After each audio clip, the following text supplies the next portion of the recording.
Tanya van Cuylenborg, a free-spirited and adventurous young woman, was born on March 7, 1969 in Saanich, British Columbia, Canada. Growing up, she exhibited a rebellious streak, as evidenced by her audacious act of wearing a man's tuxedo to her high school prom. An early glimpse into her independent and unconventional nature. Tanya's passion for exploration and curiosity about the world were evident in her decision to embark on a trip across Europe with her best friend, May Robeson, shortly before meeting her eventual boyfriend, Jay Cook. This experience left a lasting impression on her, shaping her desire to continue traveling and avoiding commitments that might tie her down. Despite her inclination toward a nomadic lifestyle, Tanya was not without responsibility. To fund her adventures, she worked part-time as both a dog walker and a waitress at Pickwick's, a British-themed restaurant in Vancouver City. Her decision to skip college and work towards her goal of traveling reflected her determination to chart her own path. Born on December 16, 1966, J. Roland Cook hailed from Saanich, British Columbia.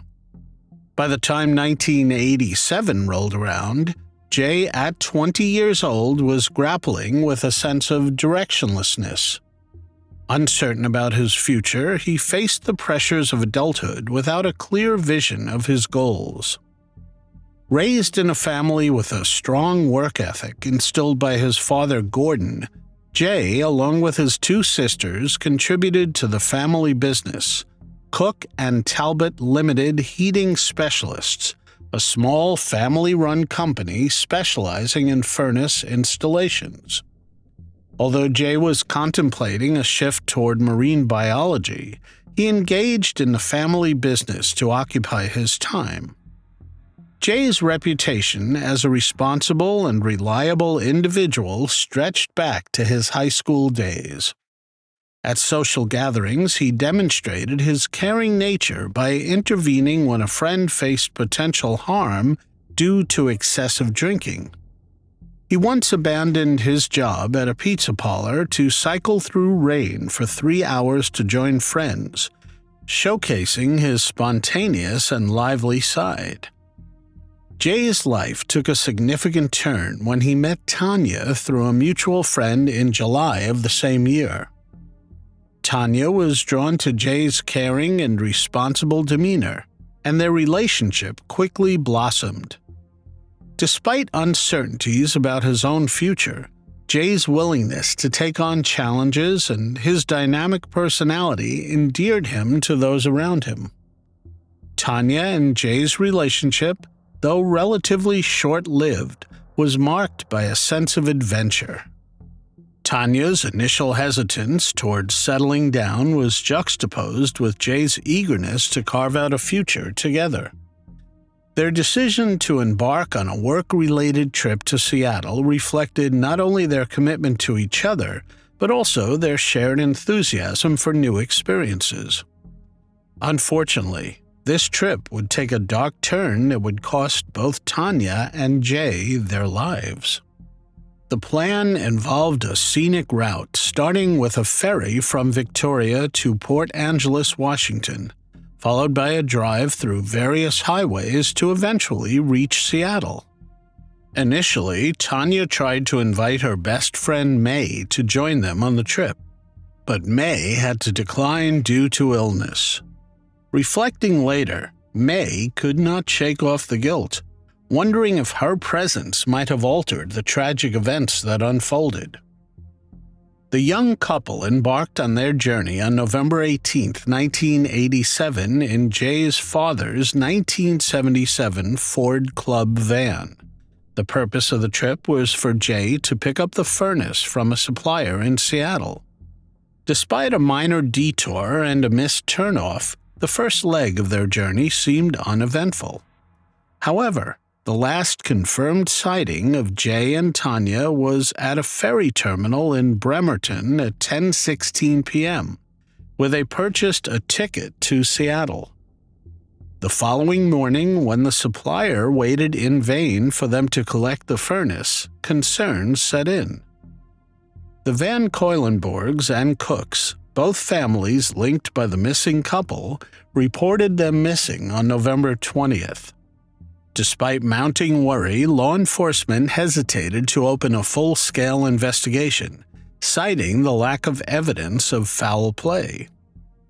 As the families anxiously waited, Bill Van Cuylenborg, a lawyer, took matters into his own hands. Frustrated by the lack of progress, he organized a helicopter search, but the vastness of Washington state thwarted his efforts. On November 24th, a devastating discovery was made when Tanya's half-naked body was found in a ditch near Parson Creek Road in Skagit County. She had been assaulted and bound with plastic ties, and an execution-style shot in the head. Tanya's father, Bill Van Cuylenborg, was called in to identify his daughter. Following the gruesome discovery of Tanya Van Cuylenborg's lifeless body near Parson Creek Road, investigators uncovered several crucial pieces of evidence that further deepened the mystery and horror surrounding the case. A bartender at Essie's Tavern in Bellingham reported finding Tanya's wallet and a set of keys behind the bar. Initially considered lost property, the bartender's realization, prompted by news of Tanya's case, led to him contacting the police.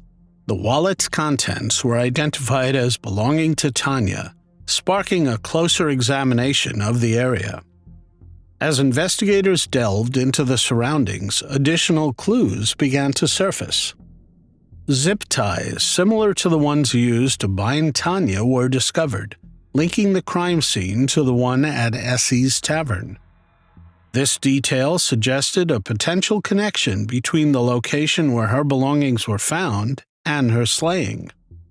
The investigation took a pivotal turn when the team located a van matching the description given by Bill Van Cuylenborg.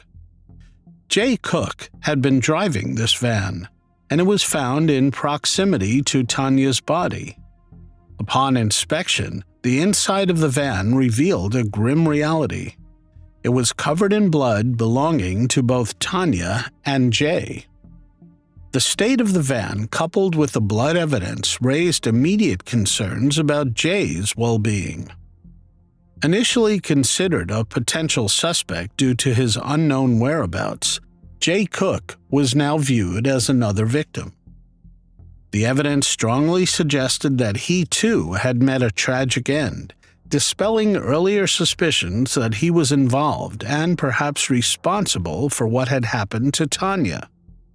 On November 26th, a man named Scott Walker stumbled upon Jay Cook's lifeless body during a hunting trip in Snohomish County, just 50 miles from where Tanya had been found. If Tanya's crime scene had been gruesome, Jay's discovery was arguably even more chilling. The scene was grim, with dog collars and twine tightly wound around Jay's neck. Disturbingly, tissues and a pack of cigarettes had been shoved down his throat, causing asphyxiation.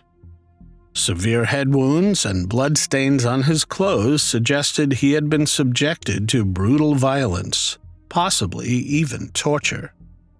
The timeline of events surrounding Jay's end became a critical aspect of the investigation. Given that the couple's van was found closer to Tanya's body than to Jay's, it was reasoned that Jay's life might have been taken first.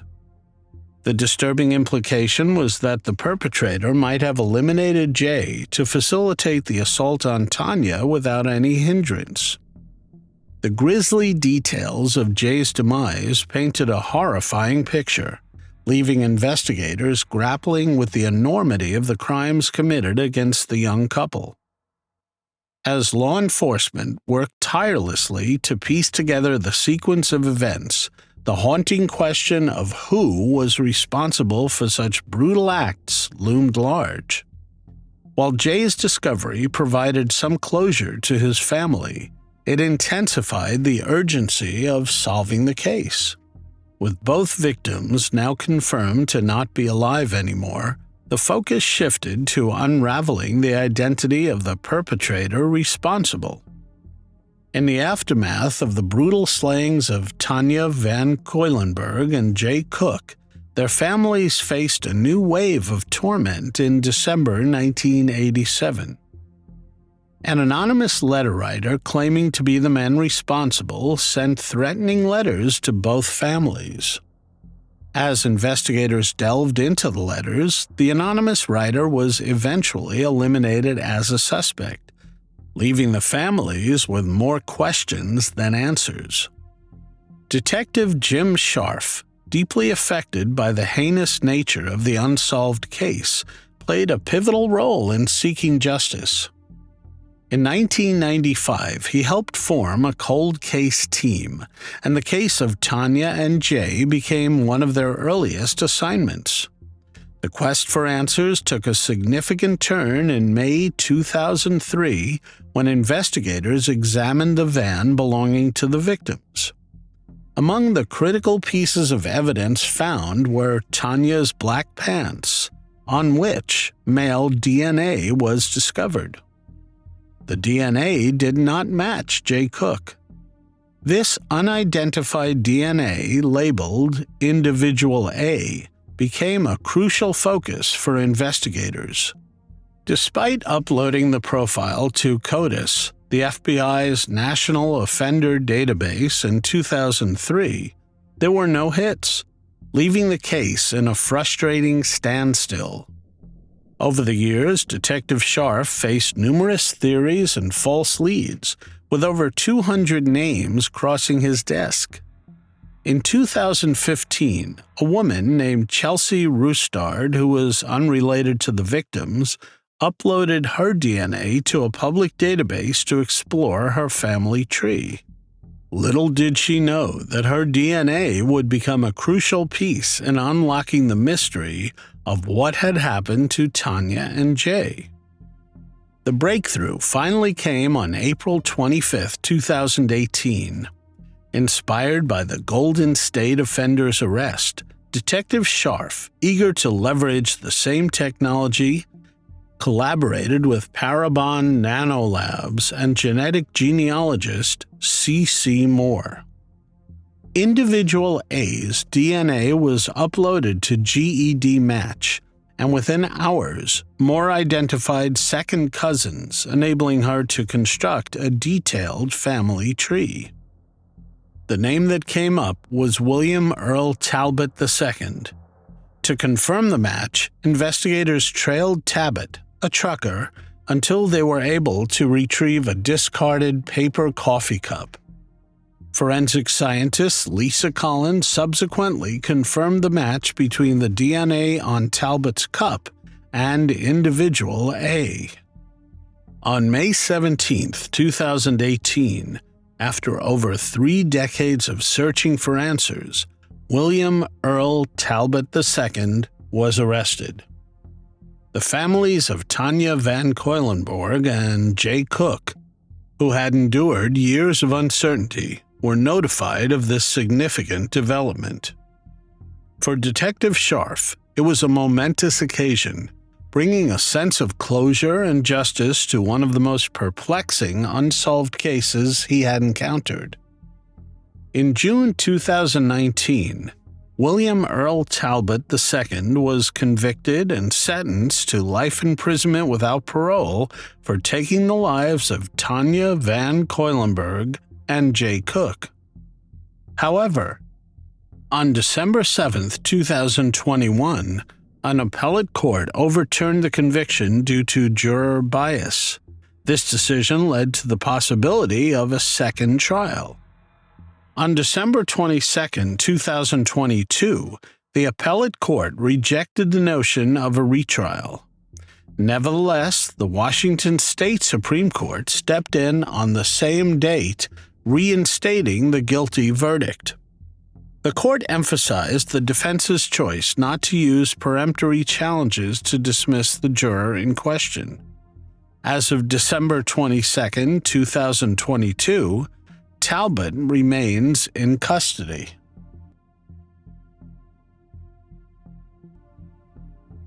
J.B. Beasley and Tracie Hawlett, two vivacious 17-year-olds from Dothan, Alabama, shared a profound friendship and promising aspirations that were tragically cut short on the fateful summer night of July 31, 1999.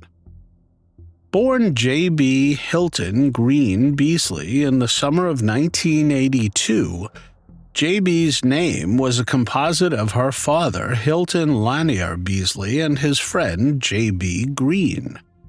In her early years, J.B. was characterized as a lively and rambunctious child, unafraid to engage and interact with those around her.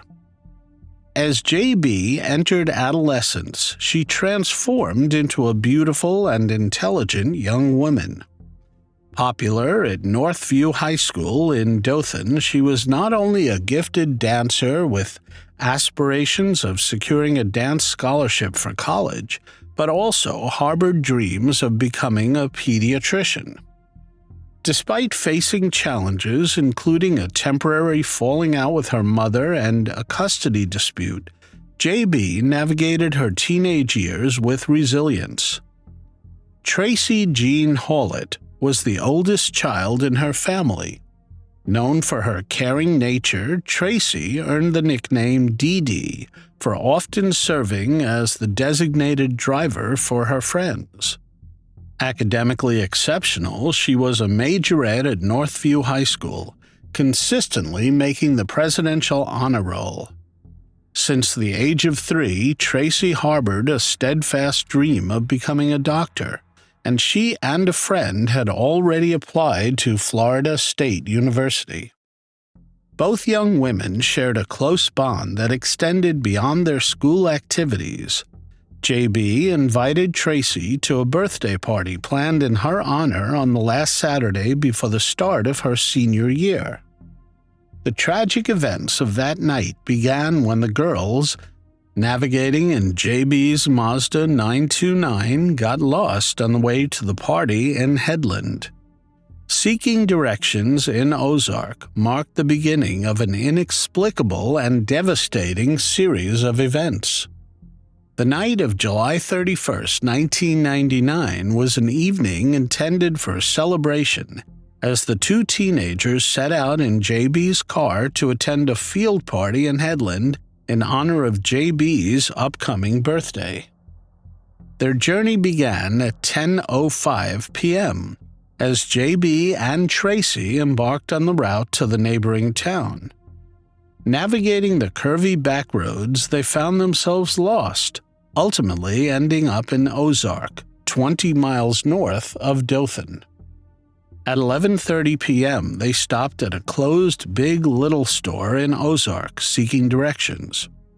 A woman and her daughter provided guidance, and Tracie used the payphone to inform her parents of their situation, expressing confidence that they would be home soon.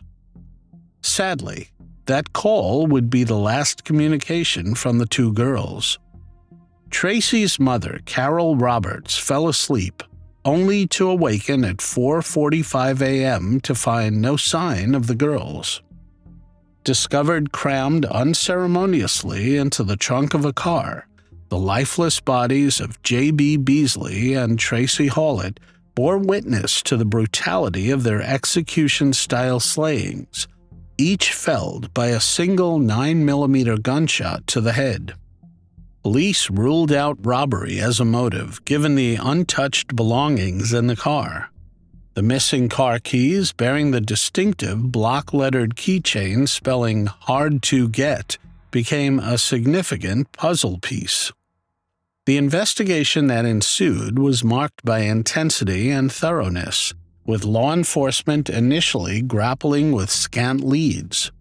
The girls, fully clothed and covered in mud, displayed no clear signs of struggle, adding to the mystery surrounding their demise.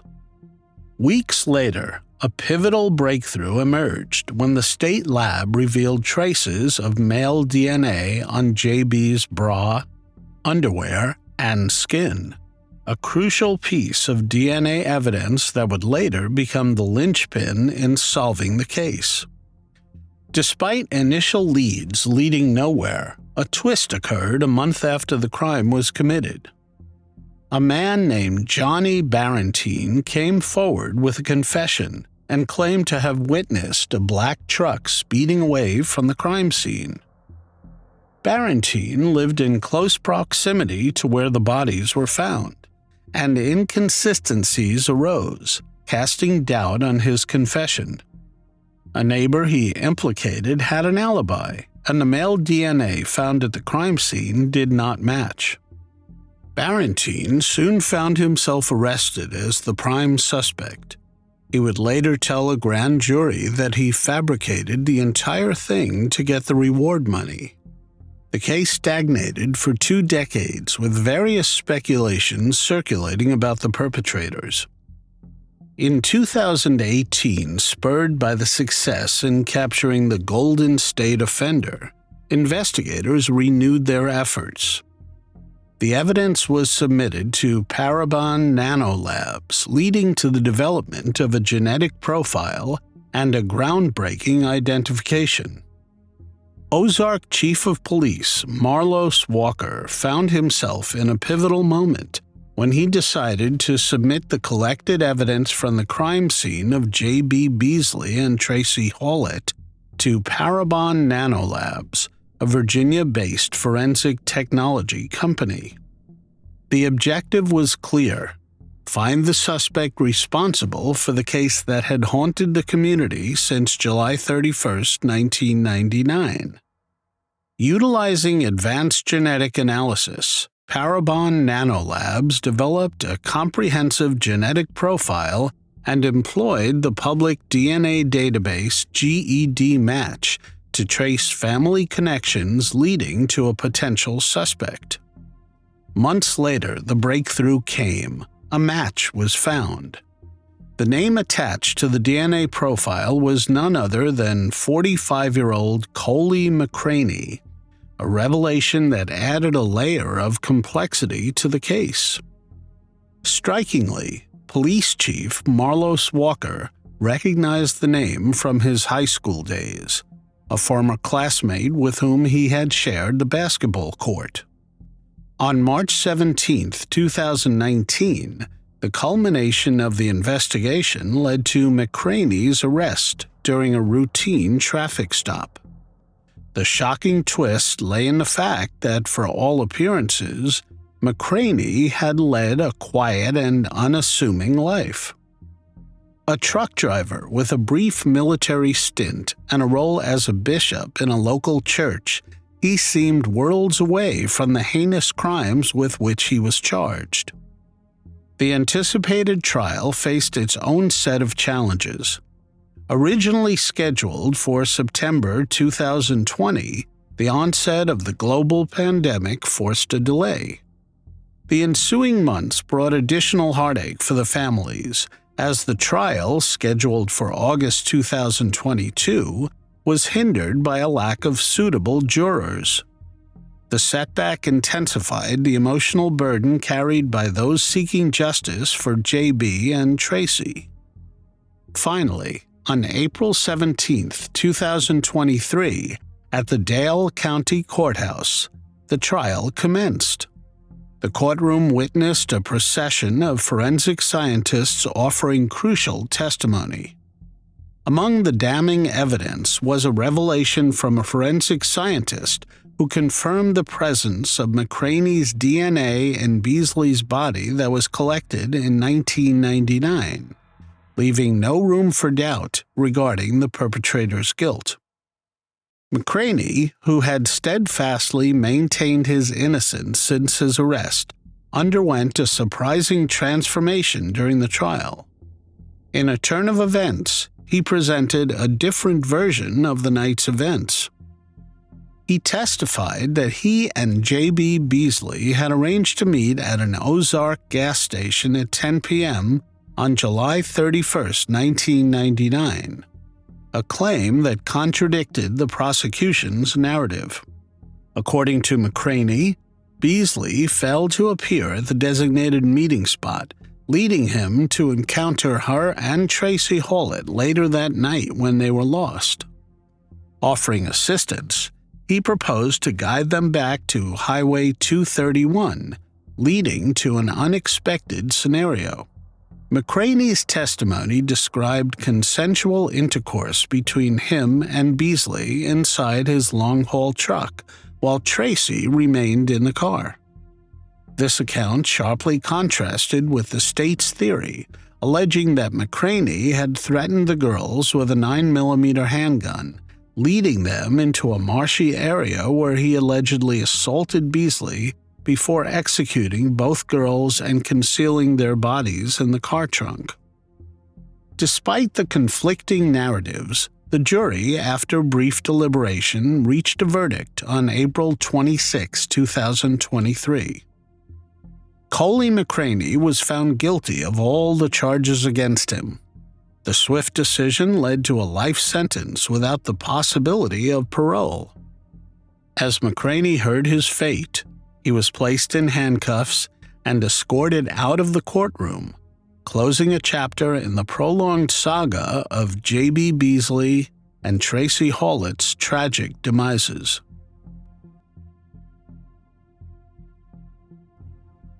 In the vibrant community of College Station, Texas, Virginia Ginger Freeman, a 40-year-old wife, mother, and dedicated real estate agent, was known for her energetic personality and strong ties to her community. However, the tranquility of this tight-knit town was shattered on December 1, 1981, when Virginia's life took a tragic turn. Virginia's usual routine of showing a vacant Brazos County residence to a potential buyer ended in a horrifying discovery for her husband, Charles Freeman. Concerned when Virginia failed to return home from work, Charles found her lifeless body in the vacant property. The scene was marked by extreme violence, with signs of head trauma and stabbing to the neck. It was a crime that investigators would later describe as an act using excessive force, emphasizing the brutality inflicted upon this unsuspecting woman. The investigation commenced with Charles Freeman as a primary focus, a routine step in such cases. However, thorough examination ruled out any indications of trouble within the marriage, and Charles provided a solid alibi, eliminating him as a suspect. Early leads emerged when a local brick mason reported seeing a man and a vehicle near the crime scene, prompting forensic hypnosis to generate a composite sketch and a partial license plate. Unfortunately, this avenue yielded no firm leads. 2 years passed with the case going cold until a potential connection to another case emerged.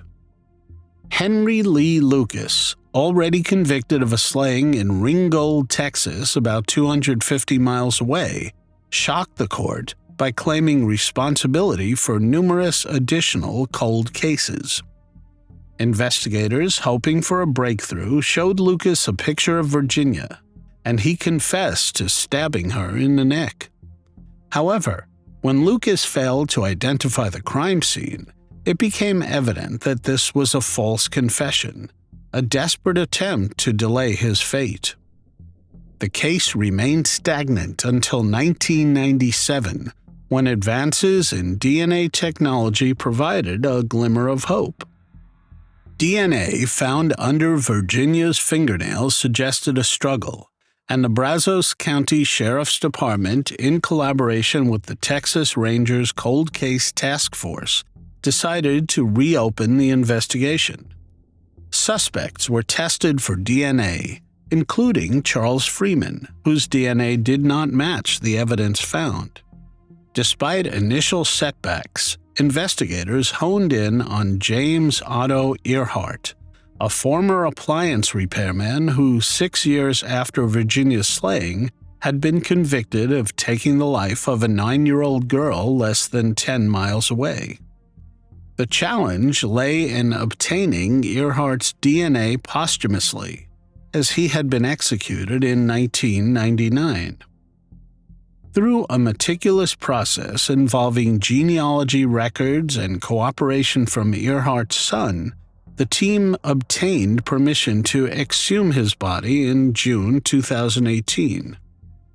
The shocking state of Earhart's remains, exposed to the elements in a cardboard box, presented a formidable obstacle. Nevertheless, a DNA sample was successfully collected from a femur bone and analyzed.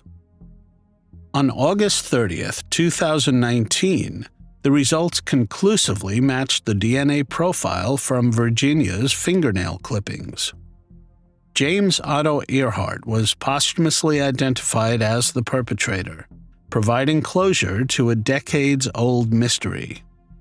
While Charles Freeman did not live to witness justice being served, his children found solace in the resolution of their mother's case. The investigators, despite their regret at being unable to apprehend Earhart, celebrated the closure of a case that had haunted the community for nearly 4 decades. The journey from a brutal slaying to posthumous conviction showcased the tenacity of law enforcement and the evolving role of forensic technology in solving cold cases. In the quiet town of Stillwater, Minnesota, Pamela Cahanes was born in 1958 into the warmth of a tight-knit family on a dairy farm. The second youngest of 8 siblings, Pamela grew up surrounded by love and the simple pleasures of farm life. As she matured, Pamela felt a yearning for adventure beyond the boundaries of her familiar surroundings. At the age of 25, fueled by a desire to explore the world and serve her country, she made a life-altering decision to join the United States Navy. Pamela's journey led her from the heart of Minnesota to Central Florida, where she embarked on a new chapter at the Orlando Naval Training Center in May 1984. Her upbringing on the family farm had instilled in her a strong work ethic and a sense of discipline that proved invaluable during the rigorous Navy training. Pamela successfully completed 2 months of training, and on August 3, 1984, she proudly graduated from the Naval Training Center. However, the celebration of her achievement was short-lived. The next day, on August 4, 1984, Pamela's promising future took a tragic turn. She was last seen at the Fashion Square Mall in Orlando, where she purchased makeup and toiletries from a Kmart. A receipt discovered later by investigators bore the timestamp of 3:18 p.m., providing a crucial piece of evidence regarding her last known activities. Later that evening, Pamela was observed walking near the Naval Training Center with an unidentified man between 6:30 and 7 p.m. Their presence at Club Mariner, a bar on the Navy base, was documented. The details surrounding the unidentified man remained a puzzle for investigators, adding complexity to the unfolding tragedy. Pamela Cahanes' body was discovered lifeless and partially nude in front of a vacant home on Riverview Avenue in Sanford on August 5, 1984. The brutal nature of her end suggested that her life had been taken elsewhere before being callously discarded. The investigation took a harrowing turn when a generic receipt, void of any identifying information, was found at the crime scene. This mysterious receipt indicated a purchase at 1:09 a.m., believed to be from a Chinese restaurant. Pamela Cahanes' untimely demise shook her family to the core, leaving them grappling with grief and unanswered questions for 34 long years. The initial investigation proved challenging, with authorities struggling to identify a suspect or discern the motive behind the heinous crime. The geographical proximity to the Naval Training Center led investigators to believe that the perpetrator might have had connections to the military base. Despite diligent efforts by the Seminole County Sheriff's Department, crucial leads were elusive, and the case remained unsolved for decades. The passage of time did not diminish the determination of Pamela's family to seek justice for their beloved sister. In their quest for closure, they endured false leads and moments of despair, yet their hope endured. A breakthrough finally came in the form of advancements in forensic technology. In a stunning turn of events, a detective from the Seminole County Sheriff's Department contacted Pamela's family, arranging an in-person meeting in Minnesota. The family, anticipating routine updates on the case, gathered, unaware of the monumental revelation that awaited them. The investigator showed the family a video capturing the arrest of a suspect, Thomas Lewis Garner.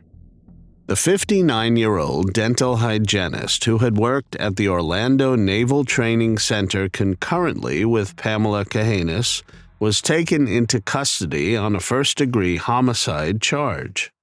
The arrest unfolded in Jacksonville, where Garner had been residing for several years.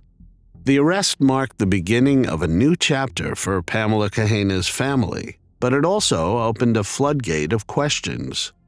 The motive behind the crime remained undisclosed, and the circumstances linking Garner and Pamela within the naval training context remained unclear.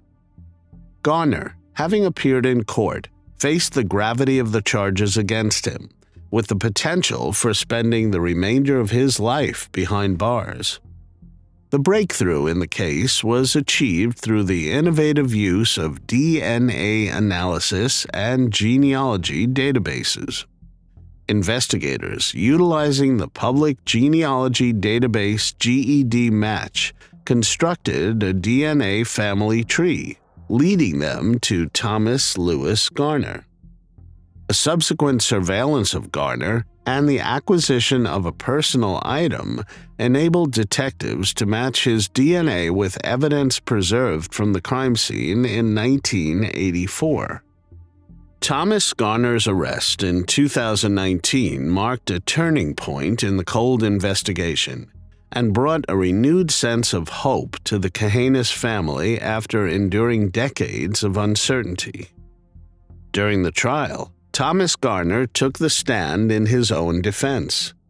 He admitted to the possibility of a casual, intimate encounter with Pamela several years prior, but vehemently denied any involvement in her brutal demise.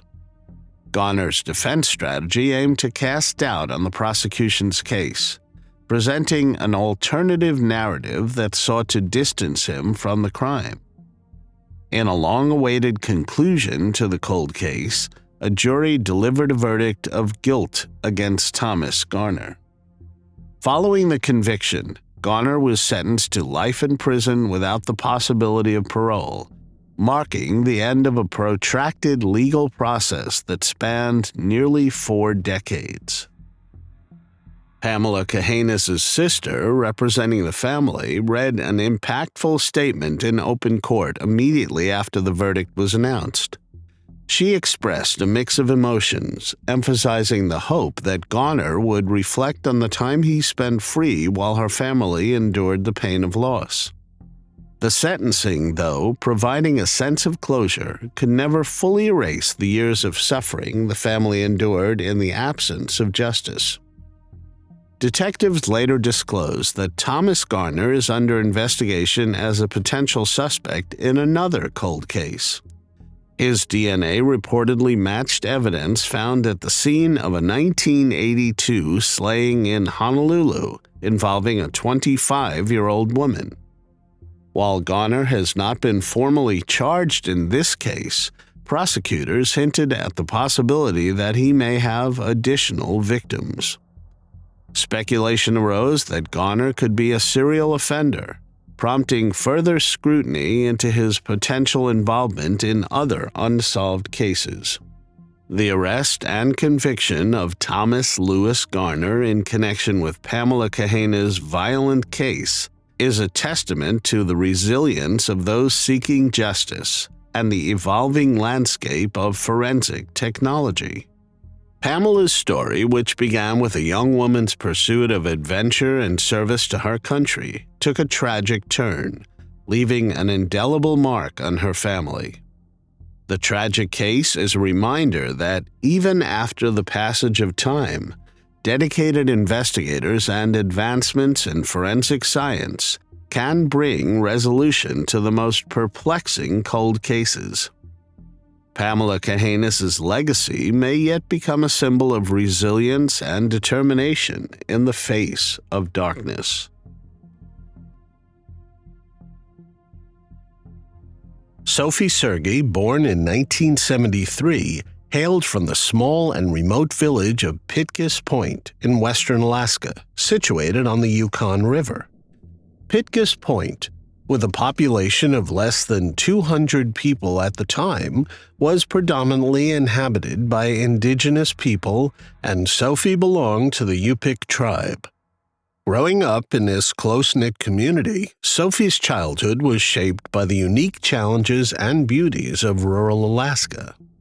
The village, marked by its isolation and small population, instilled in Sophie a sense of community, family values, and a connection to her indigenous roots. Life in Pitkas Point was likely characterized by the close bond between community members who shared a common way of life in the remote Alaskan wilderness. Sophie was described as a wonderful daughter and an exemplary individual. Her character was marked by qualities such as brightness, hard work, and a strong determination to pursue her dreams. In the eyes of the community, she became a role model, particularly for the younger generation. Sophie's aspirations reached beyond the boundaries of her small village, and she harbored dreams of achieving more significant accomplishments in her life. Despite the challenges posed by the remote location and limited resources, Sophie's dedication to education shone through. She managed to secure a full scholarship to the University of Alaska, a prestigious opportunity that required her to relocate approximately 500 miles away from her hometown. This move represented a significant transition from the tight-knit indigenous community to the bustling and culturally diverse environment of the university. Sophie's academic pursuits at the university were centered around marine biology, a field that reflected her fascination with the wonders of the ocean. As Sophie excelled in her studies, she faced a critical juncture in her life that prompted her to take a temporary hiatus from college. The reasons for this decision were twofold. Firstly, Sophie felt a profound sense of responsibility towards her family, especially her aging mother, and wanted to return home to provide care and support. Secondly, she recognized the financial constraints associated with her educational journey and decided to work and save money for necessary dental surgery. During her time away from the university, Sophie took on the role of a teacher's assistant at a school in her hometown village. This choice exemplified her commitment to contributing to the community and reflected her strong work ethic. Her decision to take control of her financial situation, working towards saving money for her dental surgery rather than burdening her family, underscored Sophie's independence and sense of responsibility. After completing 2 years of marine biology studies, she intended to re-enroll in college, signifying her unwavering commitment to achieving her academic goals. However, the trajectory of Sophie's life took a tragic turn during a weekend trip to Fairbanks in April 1993.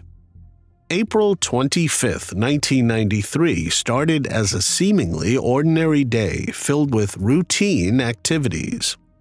On this day, Sophie had flown into Fairbanks for a dental appointment.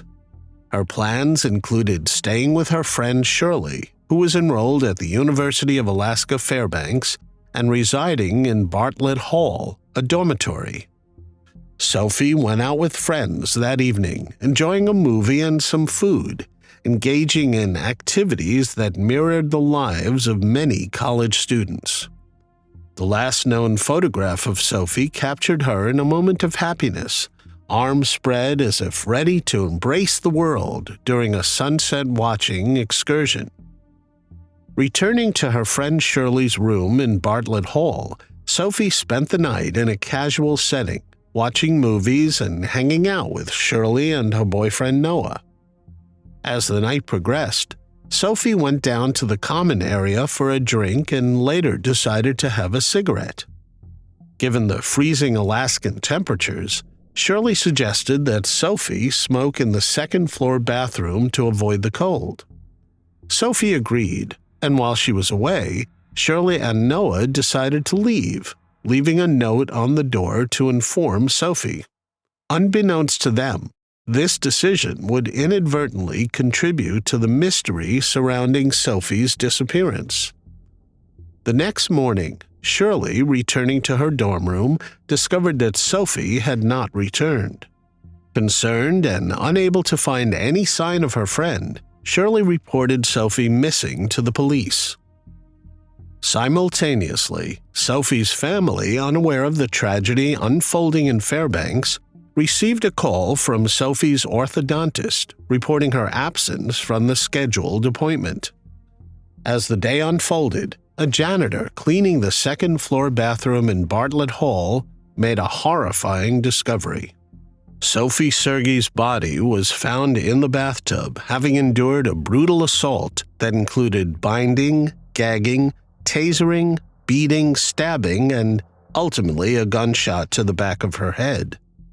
The crime scene reflected the heinous nature of the act, with Sophie's pants and underwear pulled down, her sweater and bra pushed up, and her body damp from the running water. The discovery sent shockwaves through the University of Alaska Fairbanks community, prompting an urgent investigation by local authorities. Sophie's brutal slaying, committed in a college dormitory, struck a chord of fear and disbelief, leading to heightened security measures and emotional support services for students. Immediately following the discovery of Sophie's body on April 26, 1993, local police, forensic experts, and detectives descended upon the dormitory to meticulously examine and document every inch of the crime scene. The severity and brutality of the crime demanded a thorough and exhaustive investigation to bring the perpetrator to justice. Authorities collected evidence painstakingly, combing the bathroom tile by tile, securing fingerprints, hair samples, and any potential DNA from the scene. Despite the limitations of forensic technology in 1993, investigators recognized the importance of preserving these samples for future advancements in DNA analysis. Sophie's autopsy revealed no illegal substances or alcohol in her system, further emphasizing the gravity of the crime committed against her. Eyewitness testimonies played a crucial role in piecing together the events leading up to Sophie's end. Two students, Vanessa Allen and Jennifer Roy, would later provide valuable information. Vanessa, who lived in the dormitory during the semester, described feeling uneasy on the night of April 25th as she entered the rarely used East Side bathroom. She noticed a light on in the tub room, an unusual occurrence that raised her suspicions. Vanessa heard disturbing noises likened to firecrackers emanating from the adjacent room. Similarly, Jennifer Roy, a graduating senior, was up late studying on the west side of the dormitory. She heard distinct noises through the shared wall with the other bathroom around 1:30 a.m. on Monday. Jennifer perceived an unidentifiable rustling sound, a loud thud against the wall, and murmuring, speculating that it might involve a male and a female. The culmination of witness testimonies, forensic evidence, and the gruesome details of Sophie's assault prompted an intensified effort to identify and apprehend the perpetrator. The investigation faced challenges due to the transient nature of college campuses, with students leaving for the semester and some never returning. Tracking down individuals for questioning proved difficult, as room assignments often changed and the dormitory roster did not always reflect accurate residency. As investigators conducted interviews and pursued leads, they aimed to reconstruct the timeline of events on the night of the attack, narrowing down the window between 1 a.m. and 5 a.m. when Sophie's life was taken. As the years passed, the Sophie Sergie case became a cold case, one that investigators revisited periodically. With the evolution of forensic techniques, especially in DNA analysis, authorities seized the opportunity to reevaluate the evidence. The focus shifted to unlocking the potential of the preserved DNA samples, hoping to identify the person responsible for Sophie's heinous slaying. The breakthrough came in 2018, with advancements in DNA testing capabilities. The preserved samples were subjected to modern DNA analysis, allowing investigators to create a genetic profile of the suspect. This profile could then be compared to DNA databases, increasing the chances of finding a match. The relentless pursuit of justice and the commitment to leveraging emerging forensic technologies were crucial in bringing closure to Sophie's case. Genealogical DNA analysis, a technique that gained prominence in solving cold cases, played a pivotal role. This method involves comparing crime scene DNA with publicly available genetic databases, potentially leading to the identification of familial connections. Genealogical DNA analysis has been instrumental in unmasking suspects in cases that have remained unresolved for decades. The investigation reached a turning point when Stephen Downes, a man residing in Maine, became a prime suspect. Further investigation revealed that, at the time of the violent attack, Downes was attending UAF and residing in the dorm where Sophie's life was taken. Downes, who had denied any connection with Sergie during his 2019 interview, was arrested when his DNA definitively matched the sample collected decades ago on Sergie's body. He was extradited from Maine, where he worked as a nurse. During the trial, prosecutors gathered evidence linking Downes to the crime scene, presenting a compelling case against him. Witnesses such as Vanessa Allen and Jennifer Roy provided crucial testimony, recounting their experiences on the night of the attack and contributing valuable insights into the events that transpired. The trial focused on reconstructing the events leading up to Sophie's untimely demise, relying on the memories of those who were present in Bartlett Hall during that fateful night. The testimony of witnesses, combined with advancements in forensic technology, served as a powerful force in the pursuit of justice for Sophie Sergie and her grieving family. In the end, the trial concluded, and Stephen Downes was sentenced to 75 years in prison for the assault, as well as taking the life of Sophie Sergie.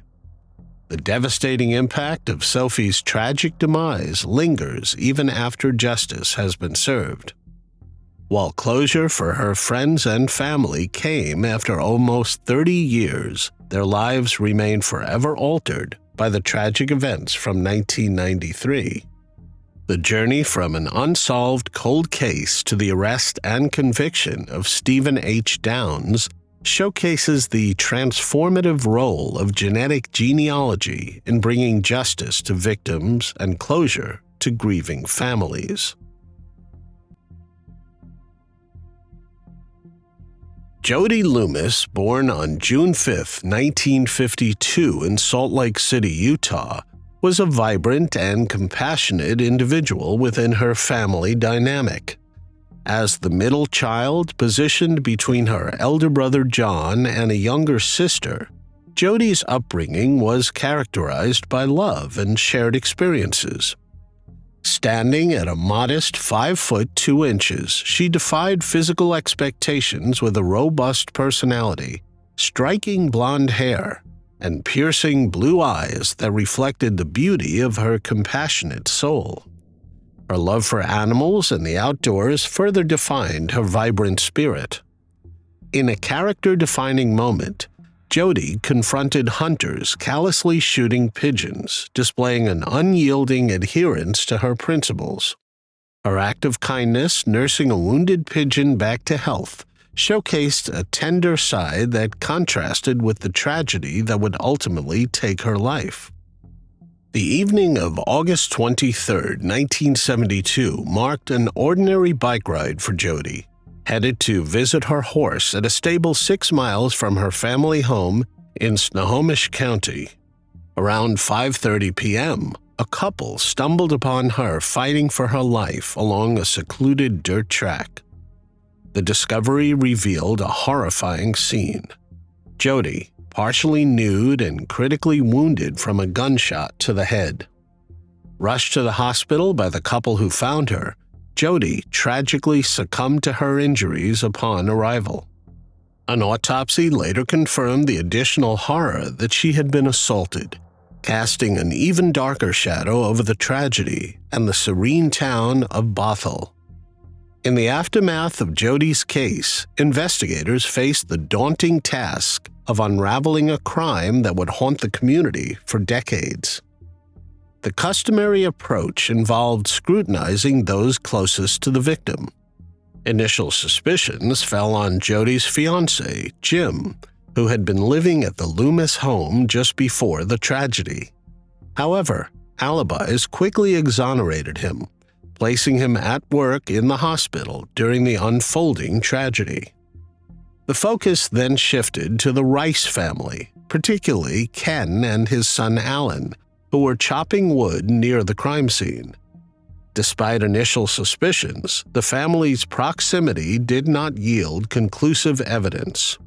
Frustration mounted as the investigation stalled for nearly 2 years until a tip injected hope. Information surfaced about a group associated with the Reapers Roadmen biker gang, allegedly boasting about assaulting and taking the life of a young woman. The lead tied back to a .22 caliber pistol, the same caliber as the weapon. However, an FBI ballistics test debunked the connection, leading investigators grappling with the mystery. Fear enveloped the community as young women continued to vanish, prompting concerns of a serial offender. The emergence of this man as a prime suspect intensified the unease. During the initial stages of the investigation, as fear gripped Snohomish County due to a series of disappearances of young women, he emerged as a notorious figure in the region's criminal landscape. He operated in the Pacific Northwest during the same time frame as Jody's slaying, raising concerns about his potential involvement. The geographical proximity of his criminal activities to Snohomish County triggered fears of a connection. While the age and physical characteristics of Jody bore some resemblance to his known victims, the specifics of her case did not align perfectly with his known methods.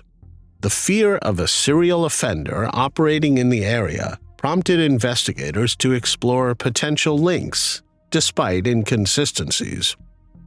Decades later, despite the initial focus on this man, investigators concluded that the details of Jody's violent end did not align with his established modus operandi. The absence of concrete evidence linking him to the crime led to a shift in focus, but the case sadly went cold. In a renewed effort to find justice for Jody, the Cold Case Unit from Snohomish County reignited its investigation, leveraging advancements in DNA technology. However, crucial pieces of evidence, including swabs, the victim's underwear, and the bullet, had mysteriously gone missing over the years, presenting a formidable challenge in reconstructing the narrative. A glimmer of hope emerged from an unexpected source: the left boot that Jody had been wearing at the time of her slaying. In a twist of fate, this seemingly inconspicuous item revealed the presence of male DNA.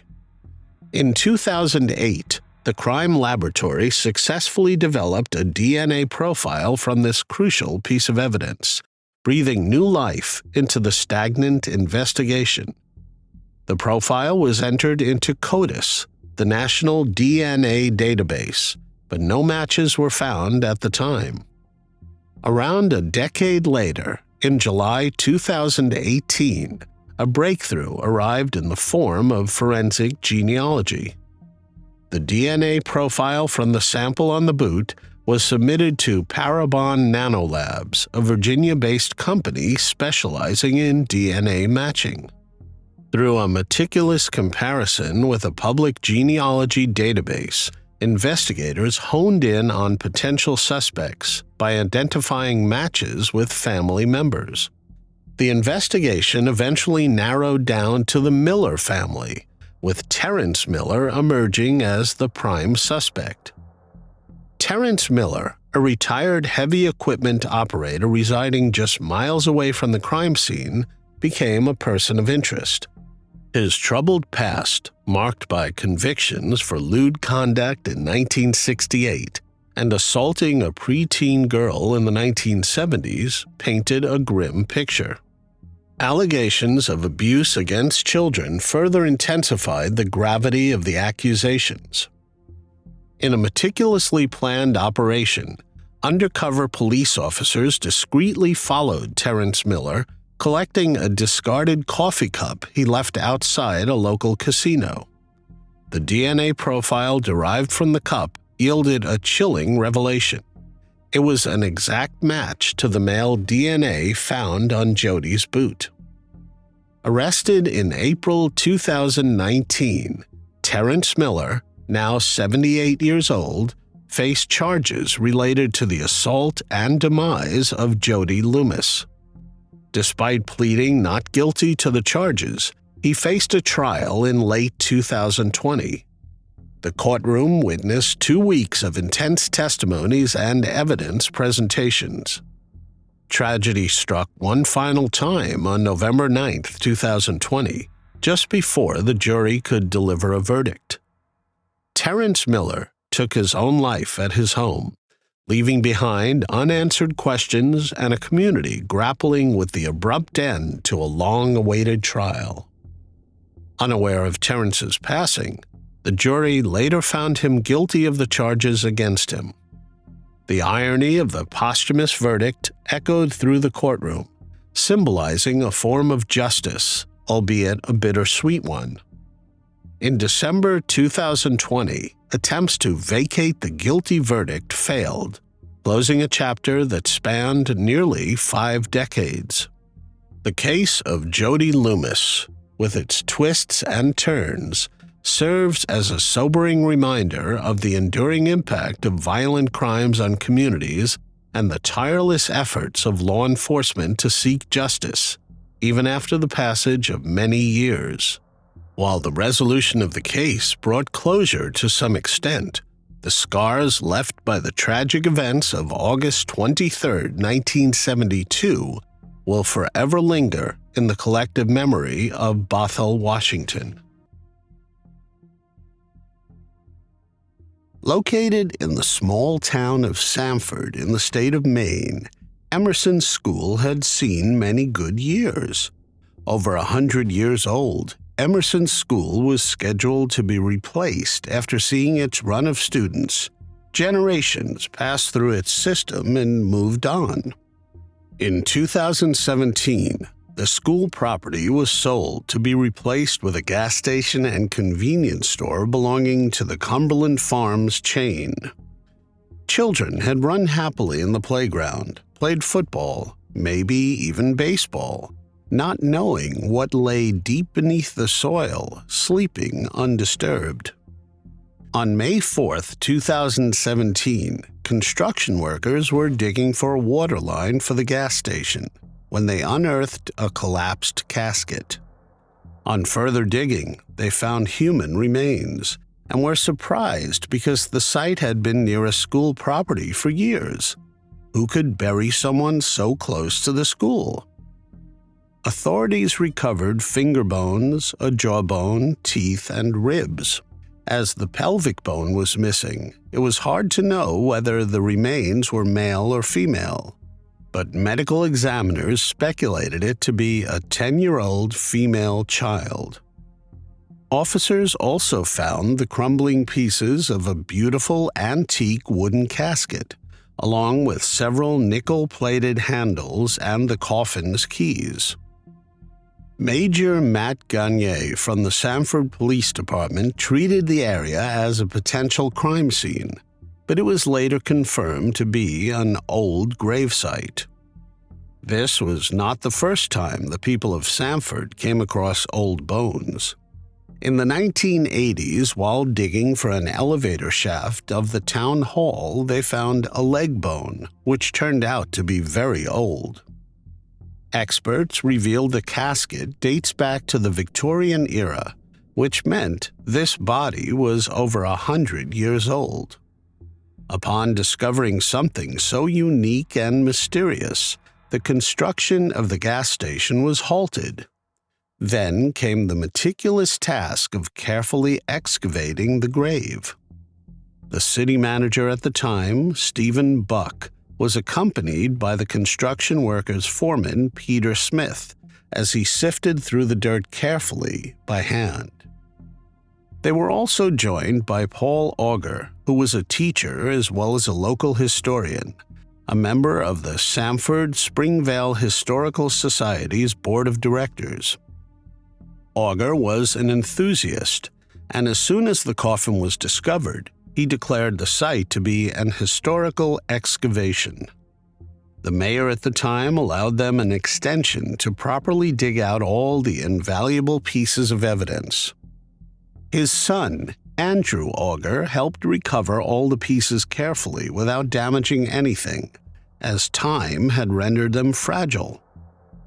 Everything was documented as they painstakingly removed shards of glass, pieces of metal and bones covered with dirt and mud. The top of the coffin had a single-pane glass window, which was quite common in the Victorian era, according to the Sanford Springvale Historical Society. The roots of a nearby oak tree framed the coffin as if out of a fairy tale. The root's hairs grown into the casket and remains. They labeled each bone, each artifact such as the 2 coffin keys and a piece of gingham cloth. A gingham cloth is a sort of plaid check cloth, probably once belonging to a dress. Before reburying the remnants of the coffin, officials felt it was only appropriate to identify the person who was laid to rest there.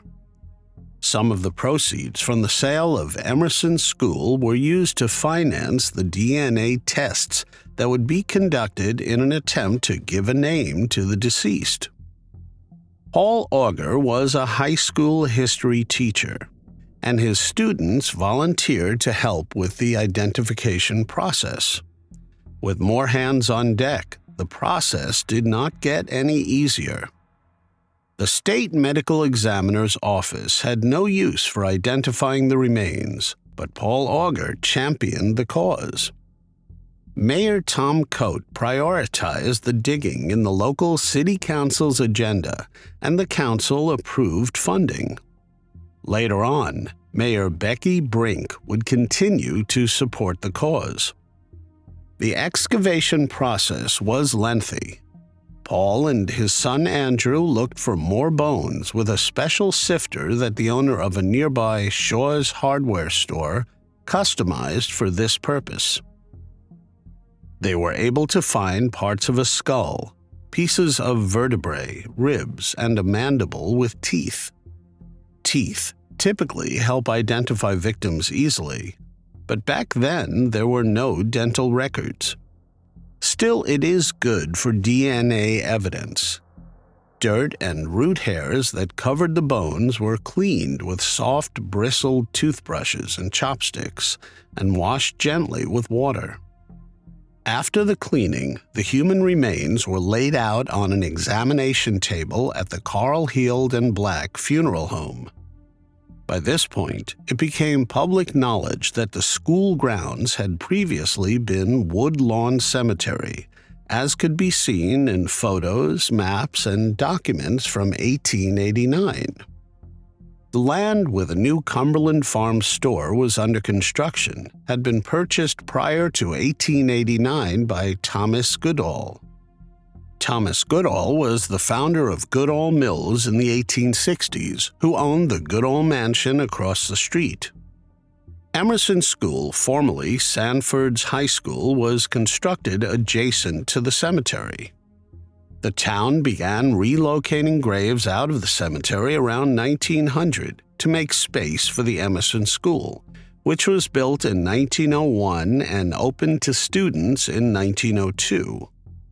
When Willard School was erected in the 1920s, it transitioned to become a high school, while Emerson assumed the role of an elementary school. Sometime in the early 1900s, due to neglect and changing climate, the graves were deteriorating, so they were relocated to Oakdale Cemetery, creating space for a playground at Emerson School. According to the city records, 77 bodies were exhumed on record and reburied at Oakdale. The site was clear enough by 1933 for Emerson School to purchase the grounds.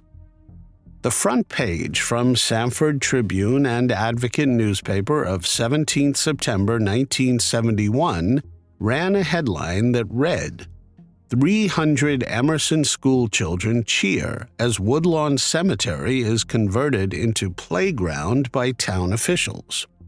Paul Auger could recall stories of kids bragging about how they used gravestones as third base for baseball. Except they were not just stories. While the remains were laid out at Carl Heald and Black Funeral Home, they could only deduce they were the bones of a little girl. But it took 6 long years to identify the Woodlawn Cemetery Doe, as she was dubbed. Initial DNA tests only confirmed the medical examiner's observation. The bones belonged to a woman, but not a little girl, as they had initially assumed. The teeth of the deceased would hopefully provide enough DNA signatures to identify the family this person belonged to. Major Gagne helped upload a genetic profile to the public database known back then as GED Match. Years passed, and finally, Paul Auger contacted the DNA Doe Project in the spring of 2022.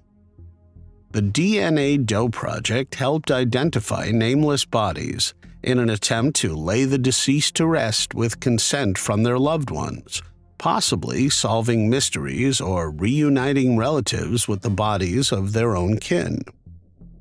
Jennifer Randolph of the DNA Doe Project became actively involved in the search for the missing link. This speeded up the entire process. They handed the DNA samples to Parabon Nanolabs. Parabon Nanolabs in Virginia had recently started a forensic genealogy wing, which was relatively new at the time. There were many matches, but most of them were inconclusive. Finally, through bioinformatics, the lab's investigative genetic genealogists were able to identify the nameless body by building a family tree from her great-great-niece and nephew. There were 3 promising leads: a paternal half-great-great-niece, a paternal half-great-great-nephew, and a maternal third cousin 3 times removed. Linking together their family and putting up a family tree, the DNA Doe Project was able to trace the daughters of Ferdinand and Lois Patten. The real puzzle piece that helped figure it all out was the obituary of one Edith Patten in the Biddeford Daily Journal on November 12, 1891. And that is when it all fell into place. Ferdinand and Lois Patten were residents of Fairfield in Somerset County in the state of Maine, as recorded by an 1870 census. It listed down 2 of their daughters, 3-year-old Edith and 2-month-old Elfrida, born in 1867. Edith spent her toddler years in Fairfield. By 1872, her brother Lendell was born as well. In the 1880 census, 13-year-old Edith was employed as a live-in housekeeper in Lewiston, while her father worked at a sawmill. Court records revealed that Lois and Ferdinand Patten divorced after an accusation of adultery in October of 1880. Ferdinand Patten got married again, twice. His second wife was Emma Dinsmore, whom he married in October of 1880. Possibly right after his divorce, she passed away soon after their marriage, leading to a third marriage. He married his third wife in 1884, Agnes Avery, who bore him 3 sons. The couple had a daughter in 1899 in Chelmsford, Massachusetts. Ferdinand named his daughter Edith May, which was possibly a tribute to the elder sister Edith. Neither Edith nor her full siblings ever married or had children. Her little brother, Landell Patten, passed away in 1890, and her sister, Elfrida, in 1917. The Biddeford Daily Journal reported Edith's passing. The cause of her ultimate demise was consumption, tuberculosis, which was an epidemic in the 1800s, fatal for 1 in 7 people in the U.S. In 1891, Edith was only 24 years old when she lost her life. To quote the article, she was beloved by a wide circle of friends who sincerely mourn her untimely passing. She was loved enough to be laid to rest in a glass window coffin with nickel-plated handles dressed in her best. Passing at a young age, Edith Patten did not have many papers to record her life. There is no record of when she moved to Springvale. Her parents also passed away within a few years of Edith losing her life. Nevertheless, Paul Auger deduced she could have been working at a shoe shop as women commonly did at the time. Many graves in Woodlawn Cemetery had no gravestone or marker to identify the deceased. Many were in ruins because of the weather and time. Thanks to advancements in technology, 132 years after being left behind, Edith was now discovered, named, and laid to rest properly. She was identified on March 1, 2023 by the DNA Doe Project. Her identity was announced in a press conference held by the DNA Doe Project. Jennifer Randolph of the DNA Doe Project observed that there had been a larger turnout at the Sanford press conference than at a 2021 press conference that identified a victim of Chicago serial offender John Wayne Gacy. Randolph mentioned that Edith's identification was a tribute to how caring people of Sanford were. She explained the advanced process that led to identifying Edith. This involved working with DNA in a database, analyzing strong matches, and examining various documents like censuses, newspapers, and diaries. While going through a local person's diary, Randolph found a crucial line: "Edith Patten passed away today." This discovery boosted the investigation. All Auger found the confirming obituary at the MacArthur Library in Biddeford. The notice from November 25, 1891, in the Biddeford Journal mentioned Edith's friends but omitted family details. According to Auger, none of Edith's family members are buried in Sanford. They are all laid to rest in the same cemetery in Auburn, Maine. The city announced Edith was to be buried with the rest of her family at Oak Hill Cemetery in Auburn, with a marker to bear her name.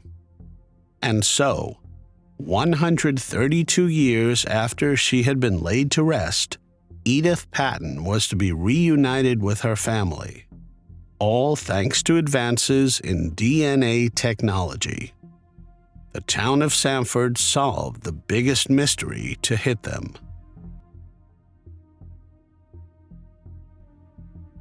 Christina Renee King was nicknamed Cricket by her family because she was a small woman. Born in 1972, she was a resident of Kansas City, Kansas. Christina was married to Christopher Wayne Goodall, a roofer by profession. He was a loving husband. In 1988, the couple welcomed their first child, whom they named April. 3 years later, she was followed by a baby sister, Ashley. Christopher's job could not sustain the family, so Christine decided that she would look for ways to provide. According to sources, she started soliciting clients for money in an area called Central Street, offering escort services. At some point, Christopher went to prison, and Christina seemed to lose hope. Despite her societal label, the consensus among those who knew her was that she was, in fact, a good person. Yet circumstances had led her to a life on the streets, where she navigated the harsh realities of a world that often overlooked the humanity behind the labels. Christina was jailed briefly, but her recent release from prison marked a somber twist in her story. The day following her release proved to be her last. In 1998, April was in 5th grade, celebrating her 10th Christmas when the family received tragic news. 25th December, Christmas morning. Some boys were scavenging for metal in an attempt to sell off any scrap pieces to the junkyard to make a quick buck.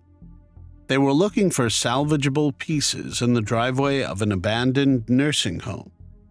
Then, in the cold silence of the winter morning, they came across a partially naked body, beaten, bruised, and discarded like trash.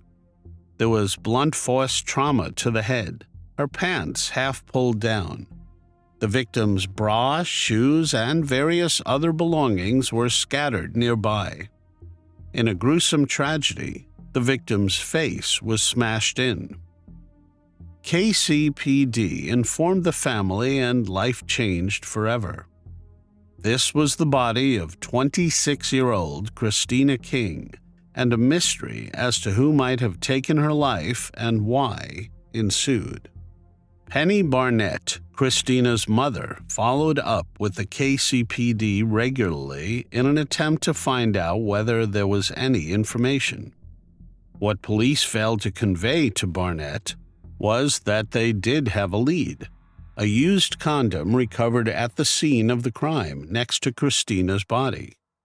In fact, there was quite a bit of neglect and incompetence on their end, but more on that later. Once, while on call, police detective Terry Mast was so harsh with Penny Barnett that she hung up the phone sobbing. When her husband asked the reason, she told him Detective Mast had been insensitive and called Christina inappropriate names. There was severe prejudice shown against Christina, where at various points officers told the family that, being a streetwalker as they put it, she was a normal casualty, hinting that she was not exactly a priority.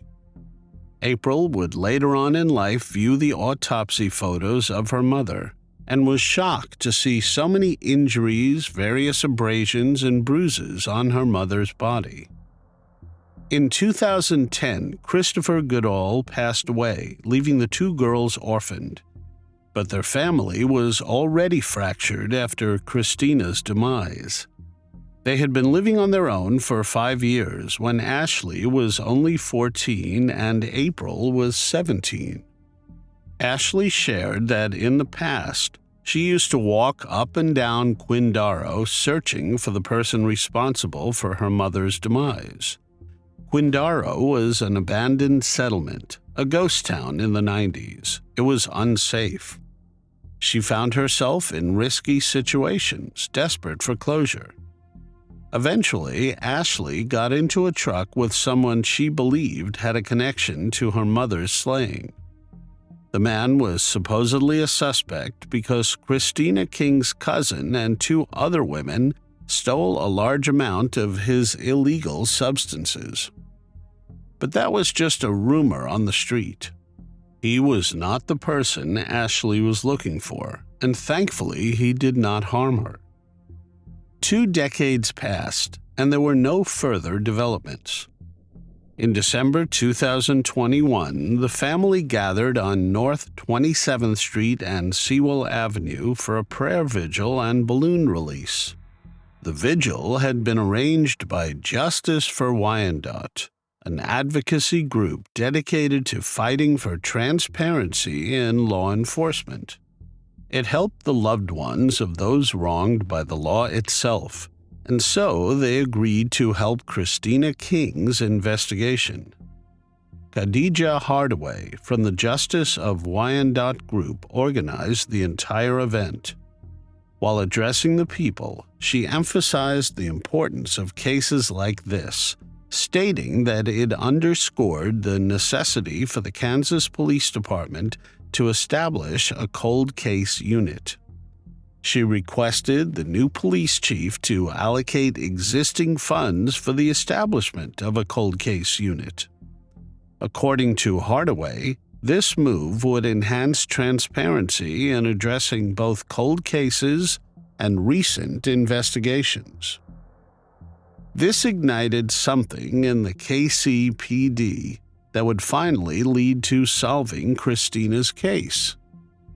The new chief of police, Carl Oakman, would take this request seriously, and right after being sworn in on the 1st of January 2021, he vowed to open up a cold case unit for the force. A year later, true to his word, he managed to establish Kansas City's first cold case, which was operational by January 2022. Employing 3 full-time detectives, it would help solve decades-old cold cases. The reason why Justice for Wyandotte was established in the first place is important to know. It all started with a 43-year-old mother named Pearl Davis. Born in 1953, Pearl Davis was the cousin to Khadija Hardaway and niece to Imam Hanif Khalil. Mother to 2 small children, Cordria and Aish Musavir, Pearl was also known as Samimam Musavir.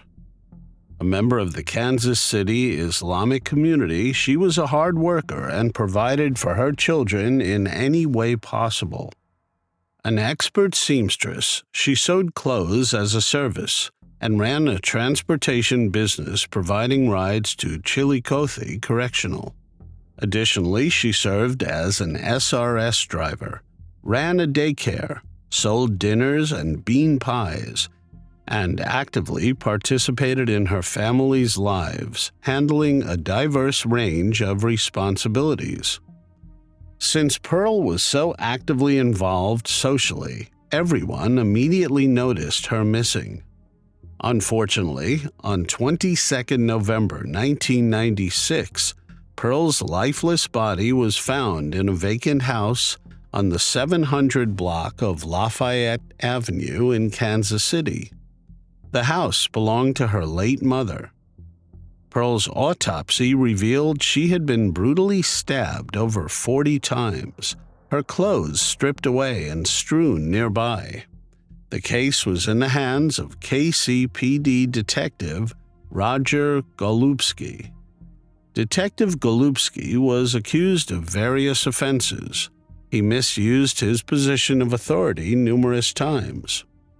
From 1983 to 2008, KCPD failed to investigate various women, all similar in age and mostly working women, whose lives were taken in a similar fashion. Frequently, these women found themselves struggling with homelessness, substance addiction, or engaged in offering escort services. Their tragic fates often involved brutal methods such as strangulation, other forms of asphyxiation, blunt force trauma, or stabbing. Their lifeless bodies were callously abandoned in remote areas or isolated structures. In a disturbing pattern, all of these women were discovered either partially or fully unclothed, with their pants pulled off or shirts pulled down. Lastly, the articles of clothing worn by the victims were typically found nearby. Christina King tragically experienced all these harrowing circumstances. With the passage of time, while the cases went cold, it became more and more apparent that something was wrong with Golubski. Although Roger Golubski was acquainted with most, if not all, of the women who were mercilessly slain, none of the case files reflected his provision of knowledge about these women. Despite the abundance of potential physical evidence available for analysis, most of these particular cases received inadequate forensic attention.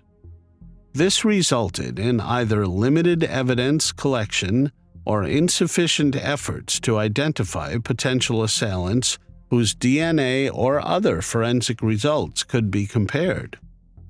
The incompetence was remarkable. In fact, in the case of Christina King, the KCPD received a DNA match with a potential suspect, but failed to conduct a follow-up investigation.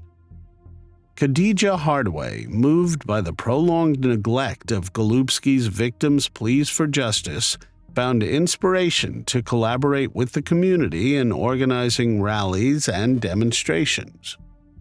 The goal was to ensure that the unsolved cases, the faces of the affected women and their stories would not fade into oblivion. Motivated by Pearl's case, she joined forces with like-minded women to establish a nonprofit called Justice for Wyandotte in 2020.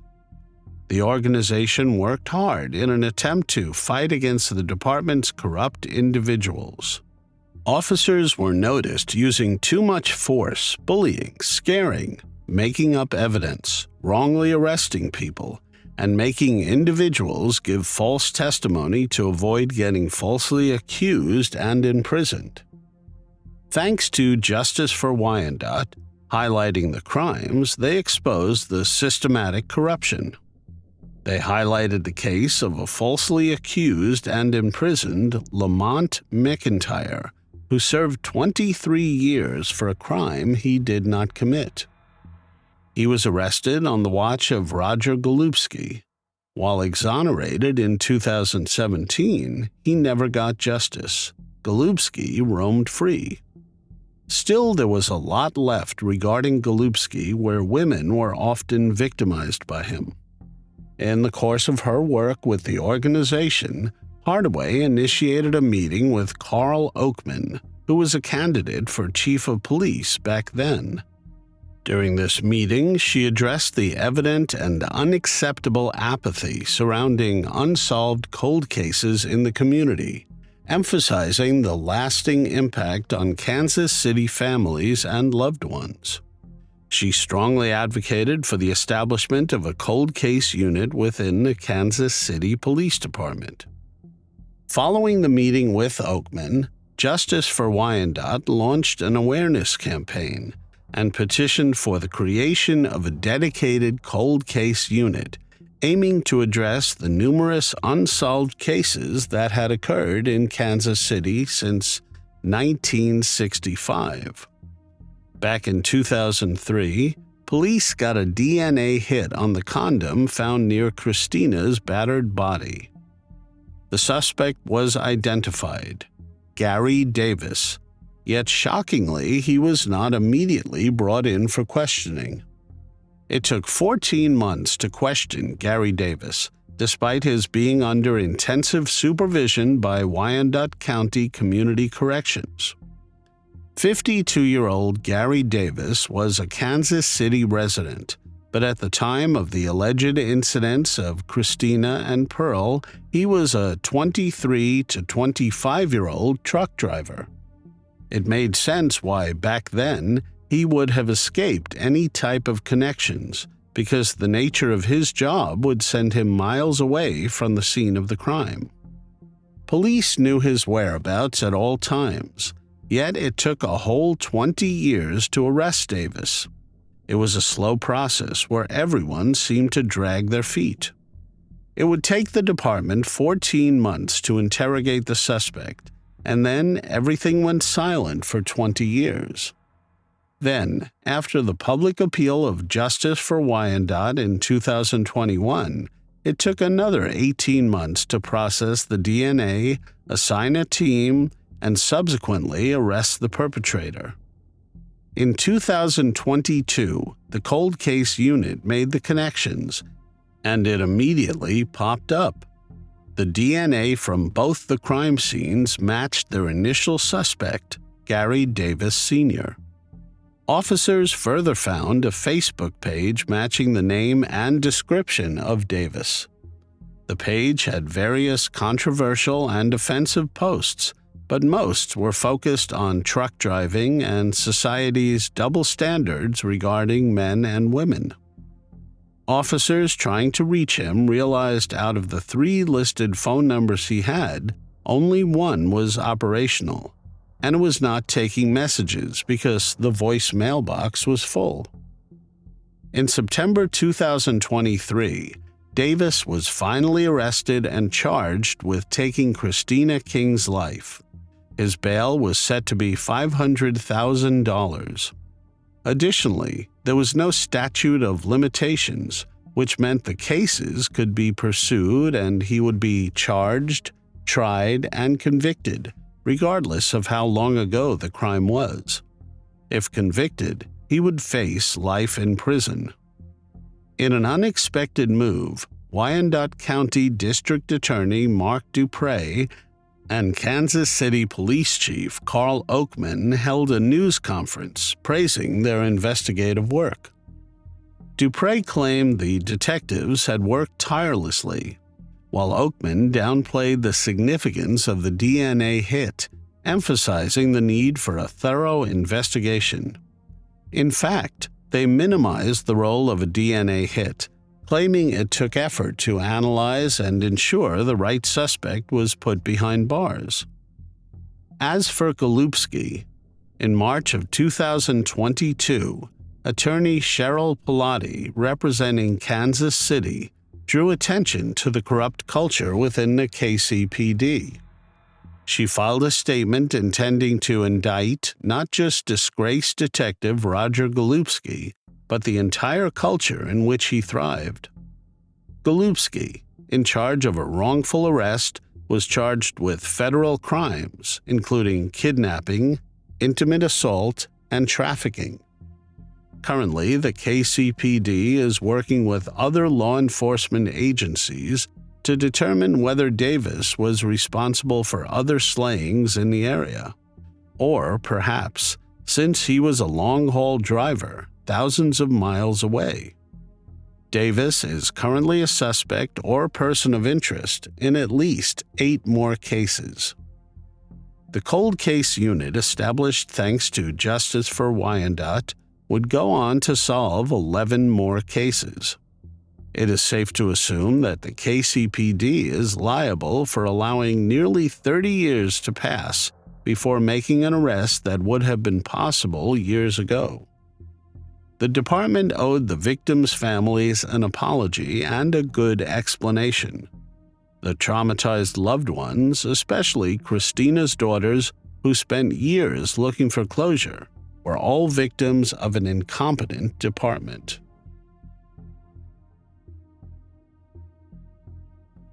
On a cold December evening in 1955, 16-year-old Patricia, a high school junior, attended her cousin's wedding.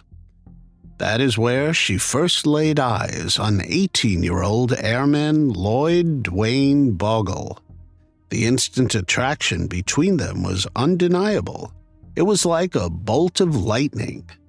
Their connection was deeper than just physical.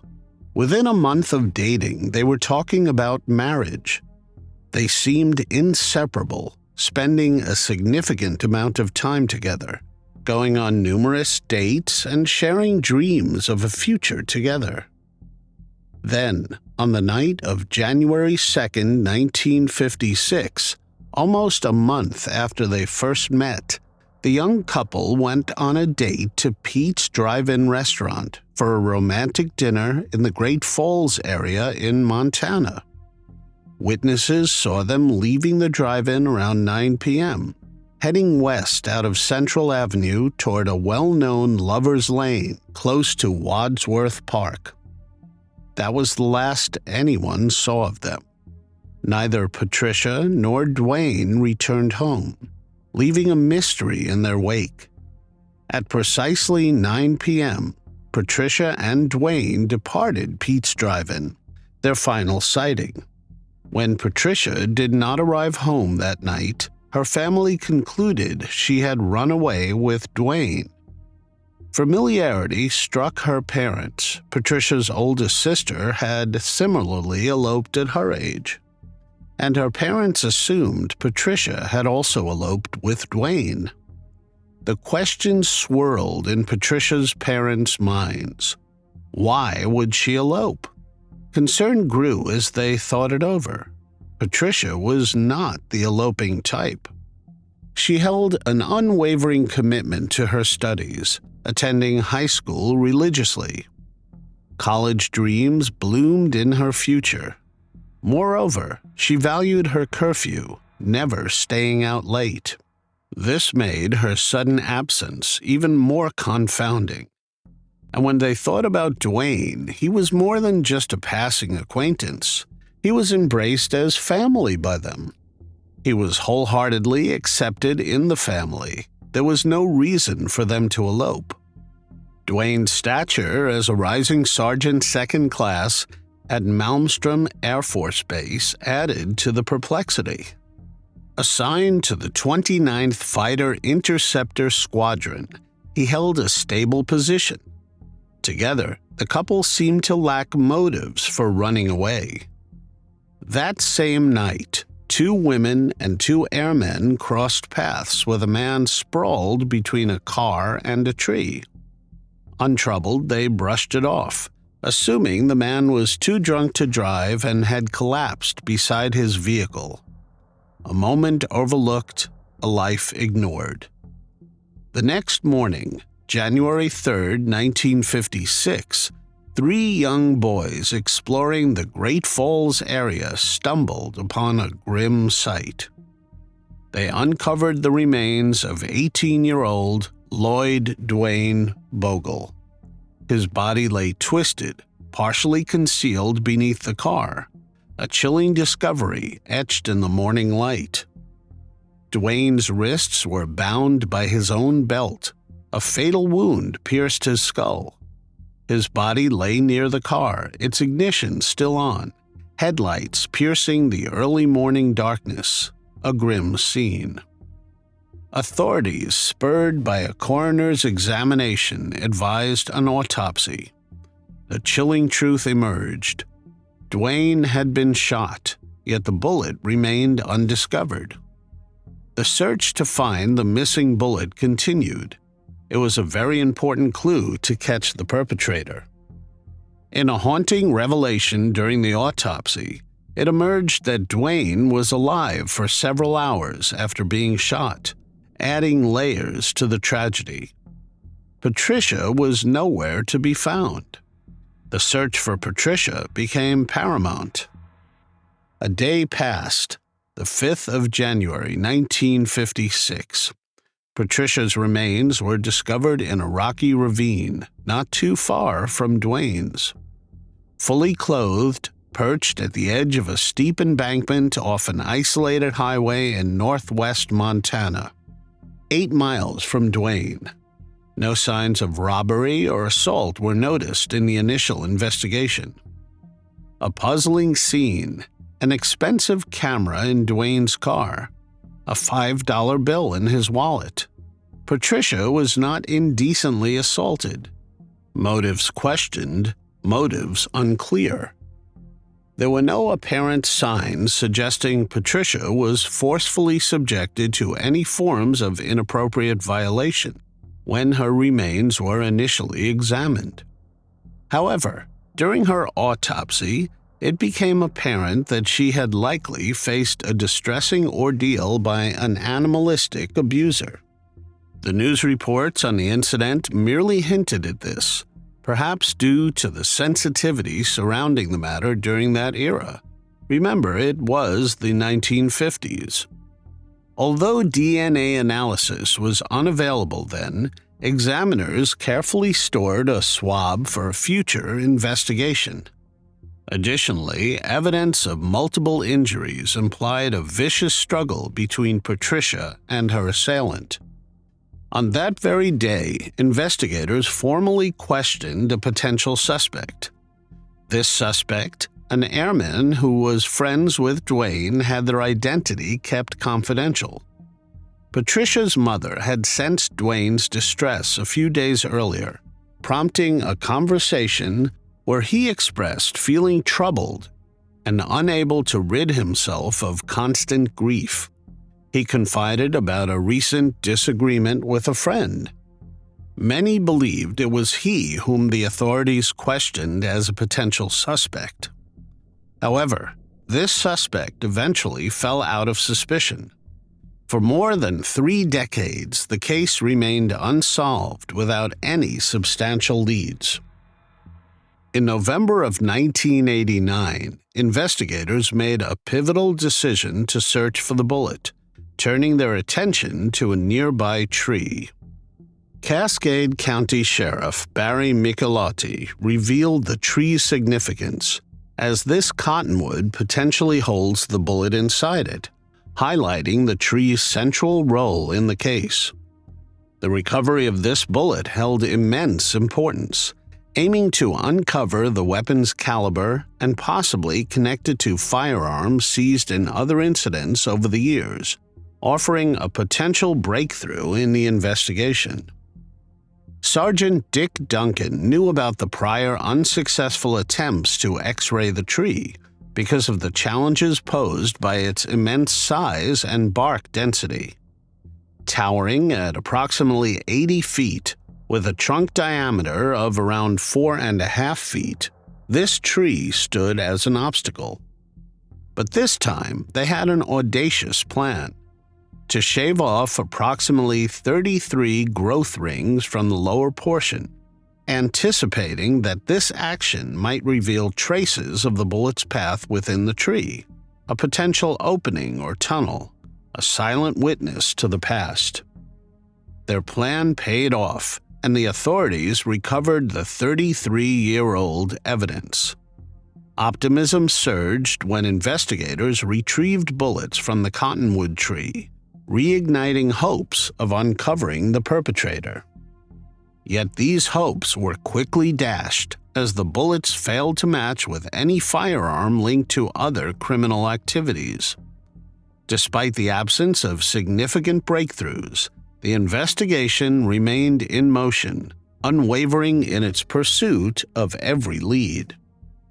A staggering 35 individuals were interrogated in connection to the case, showcasing the exhaustive efforts invested in seeking justice. Among the potential suspects in the case stood Edward Wayne Edwards, who had a criminal history dating back to 1956 when he was arrested in Montana for burglary. His criminal escapades intensified when he escaped from Akron Prison in 1955, embarking on a spree of gas station robberies nationwide. By 1961, Edwards had secured a spot on the FBI's Most Wanted list, an honor he held until his capture in 1962. Following his release on parole in 1967, decades passed before he resurfaced in the legal spotlight. In 2009, he faced arrest once more, subsequently confessing in 2010 to brutally taking away the lives of Billy LaVaca, Judith Straub, Tim Hack, Kelly Drew, and Danny Law Glockner. All the victims were young adults close to the age of Duane and Patricia. His dark deeds extended further as he admitted to influencing a U.S. Army soldier, Danny Boy, to go AWOL, before ending his life too and burying him in a shallow grave. Although sentenced to be executed in March 2011 for his involvement in Danny Boy's demise, Edward Wayne Edwards passed away in prison merely a month later due to natural causes, evading the full extent of justice for his string of heinous crimes. The link between Edwards and the Duane-Patricia tragedy resided in his M.O. Edwards had a chilling tendency to target couples in lovers' lanes, the same location where Patricia and Duane met their untimely end. This disturbing similarity heightened suspicion surrounding Edwards and his potential involvement in the tragic fate of Patricia and Duane. Another suspect under investigation in the Duane-Patricia case was James Joseph Whitey Bulger, a well-known and infamous criminal within the vicinity. Bulger's criminal history dates back to 1951, marked by an arrest linked to a case of misconduct involving a similar assault as inflicted on Patricia. During the period when the tragic end of Patricia and Duane transpired, Bulger was documented to have been present in the area. However, despite his proximity to the crime scenes, no substantial evidence surfaced to conclusively implicate him in the incidents. As the passage of time dimmed any hope for fresh leads, the pursuit of the elusive perpetrator hit an impasse. However, in 2012, a glimmer of renewed hope emerged when Sergeant John Cadner, taking control as the head of detectives for the CCSO, was tasked with resurrecting this cold case. Sergeant Cadner knew the crucial importance of the DNA evidence extracted from a swab 56 years ago. This key sample, originally sent to the State Crime Lab in 2001 by Detective Phil Madison during his tenure, only proved the DNA did not match Duane's genetic profile.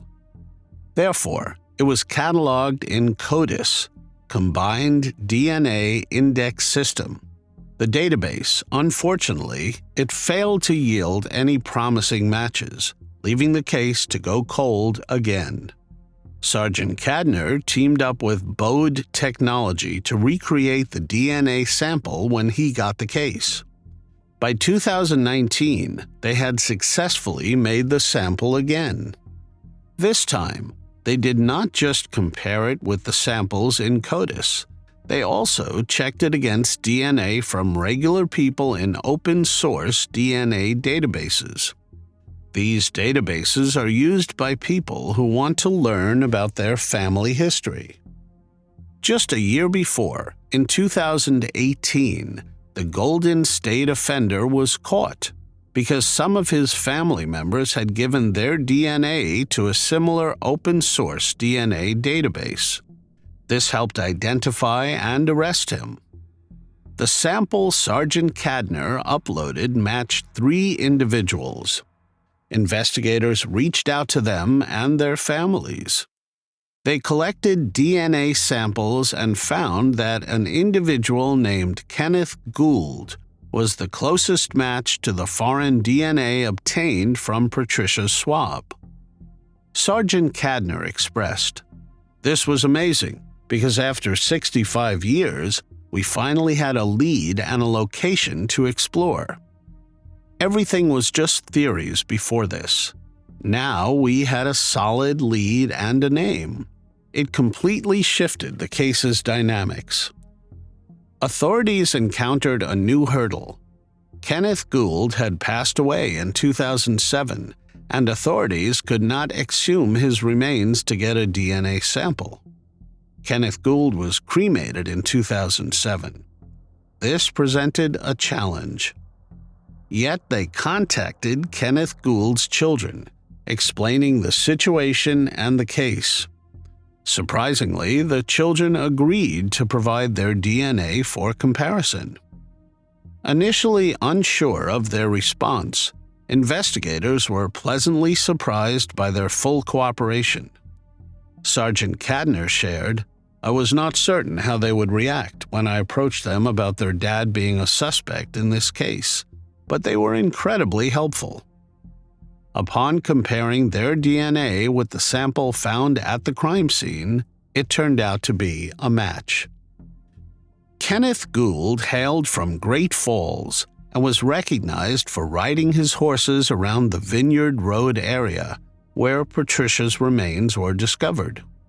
Intriguingly, he had resided close to Patricia's parents at one point, yet there was no apparent link between him and either Patricia or Duane. Notably, when Gould was 25 years old, he married a 16-year-old, the same age Patricia was at the time of the slayings. A month after Patricia and Duane's tragic end, Gould abruptly altered the course of his life.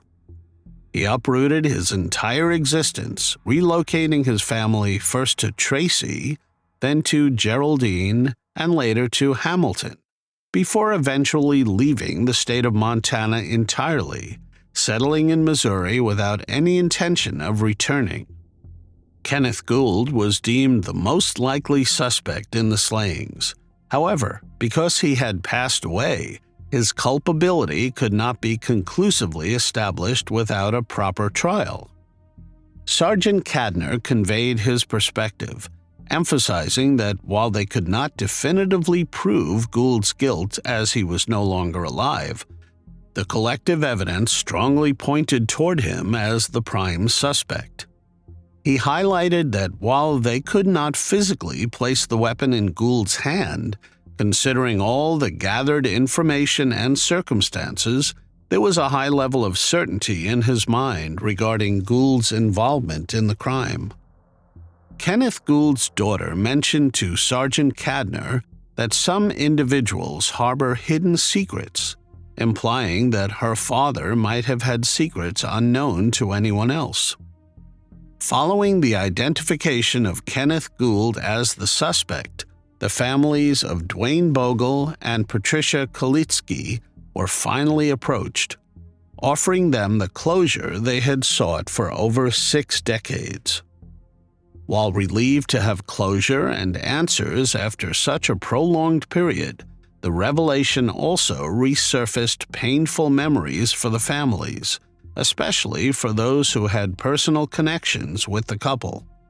Sergeant Cadner empathetically noted, "The families are experiencing a mix of emotions. It is a bittersweet moment. Duane and Patricia were vibrant and well-liked by many. Investigators invested deeply in this case, leaving a part of themselves in the pursuit of justice, which makes this closure heartfelt yet challenging." Patricia Kalitzke's sister, the sole surviving member of her family, had succumbed to advanced dementia by the time the identity of the perpetrator was revealed. The Bogle family had endured years of turmoil, with speculations about Duane's fate, including unverified rumors linking him to the mob. Duane's niece, Karen Bogle McCarthy, who was 54 at the time of the revelation, reflected on the impact of modern technology on their generation. She acknowledged that while technological advancements had their merits, they also reignited deeply buried wounds that had started to heal. In an interview, Edgar Wilson, Kenneth Gould's neighbor for a decade in Missouri, expressed utter disbelief about the accusations against Gould. Wilson described Gould as mild-mannered, non-confrontational, and inherently good, portraying him as a genuinely good person who did not engage in vices like drinking or causing trouble. During his time in Missouri, Gould resided on a farm with his family, earning respect as an exceptional horse trainer. He also tended to sheep and goats at his farm. An unsubstantiated theory is that Kenneth Gould secretly loved Patricia, and when all of a sudden Patricia fell for Duane, and only after a month of dating they were thinking of marrying, is when Kenneth decided to take the matters into his own hands. He confronted the couple on the lover's lane, and when he saw the couple involved in intimacy in the car, it enraged Kenneth Gould, and he held the couple at gunpoint. He tied up Duane with his own belt and threatened him to leave Patricia. When Duane disagreed, he took his life right next to his car. He then kidnapped Patricia, took her 8 miles away into the wilderness, and had his way with her before taking her life as well. However, there are some irregularities in his theory. There was a big age difference between Kenneth and Patricia of almost 13 years. But many argued that Kenneth actually married his wife when she was the same age as Patricia, 16 years old, and he was 25 years old at his wedding. More so, this incident happened only 4 years after Kenneth's marriage. Did the words of Kenneth Gould's daughter that everyone has hidden secrets mean something more?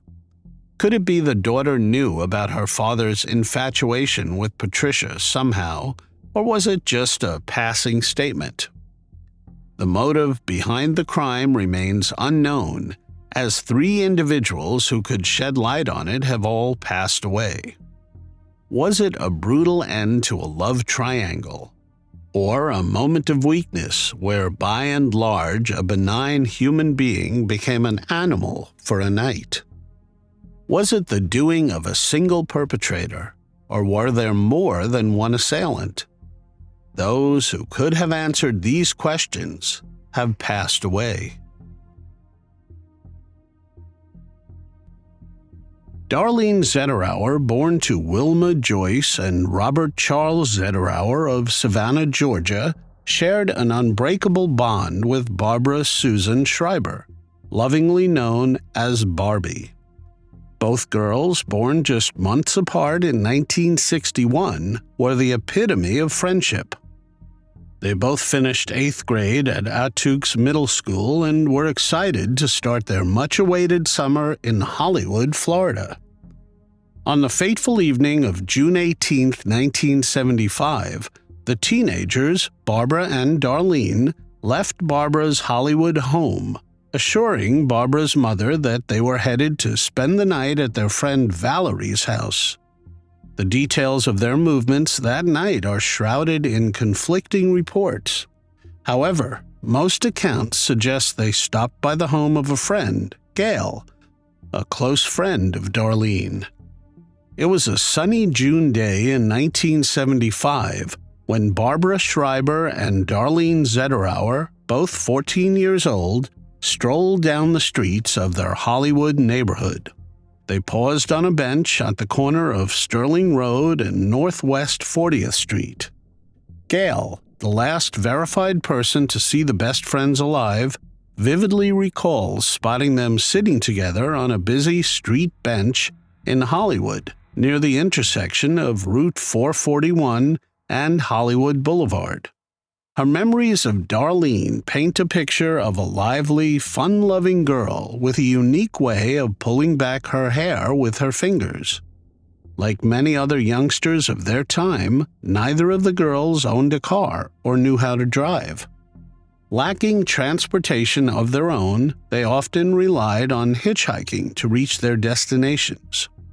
The trio enjoyed the carefree summer days before high school, where laughter filled the air. But on that fateful day, Gail recalls a white van suddenly pulling up near the bench. Gail witnessed both girls willingly getting into the white van. Once the door closed, their fate was sealed. Unlike Gail, Darlene and Barbara were bold and outgoing girls. Gail wanted to join them on their escapades, but she had a strict father who would not have approved of her entering a stranger's van. Gail ultimately decided to stay back. It was this keen parental guidance that ultimately saved Gail's life, as it was the last time Darlene and Barbara were seen alive. Barbara and Darlene vanished without a trace. The reason behind this appalling abduction became a haunting mystery. Then, on the morning of June 19, 1975, a family on a fishing trip stumbled upon the lifeless bodies of two teenage girls. It was Darlene and Barbara. They lay side by side along the canal, a shocking scene paralleling Highway 27, approximately 4 miles north of Andytown, an outpost for truckers that has long faded into history. Investigators revealed a chilling truth. Both victims had suffered a fatal gunshot wound, likely from a large caliber bullet, perhaps a .45, evident from the substantial amount of blood at the scene.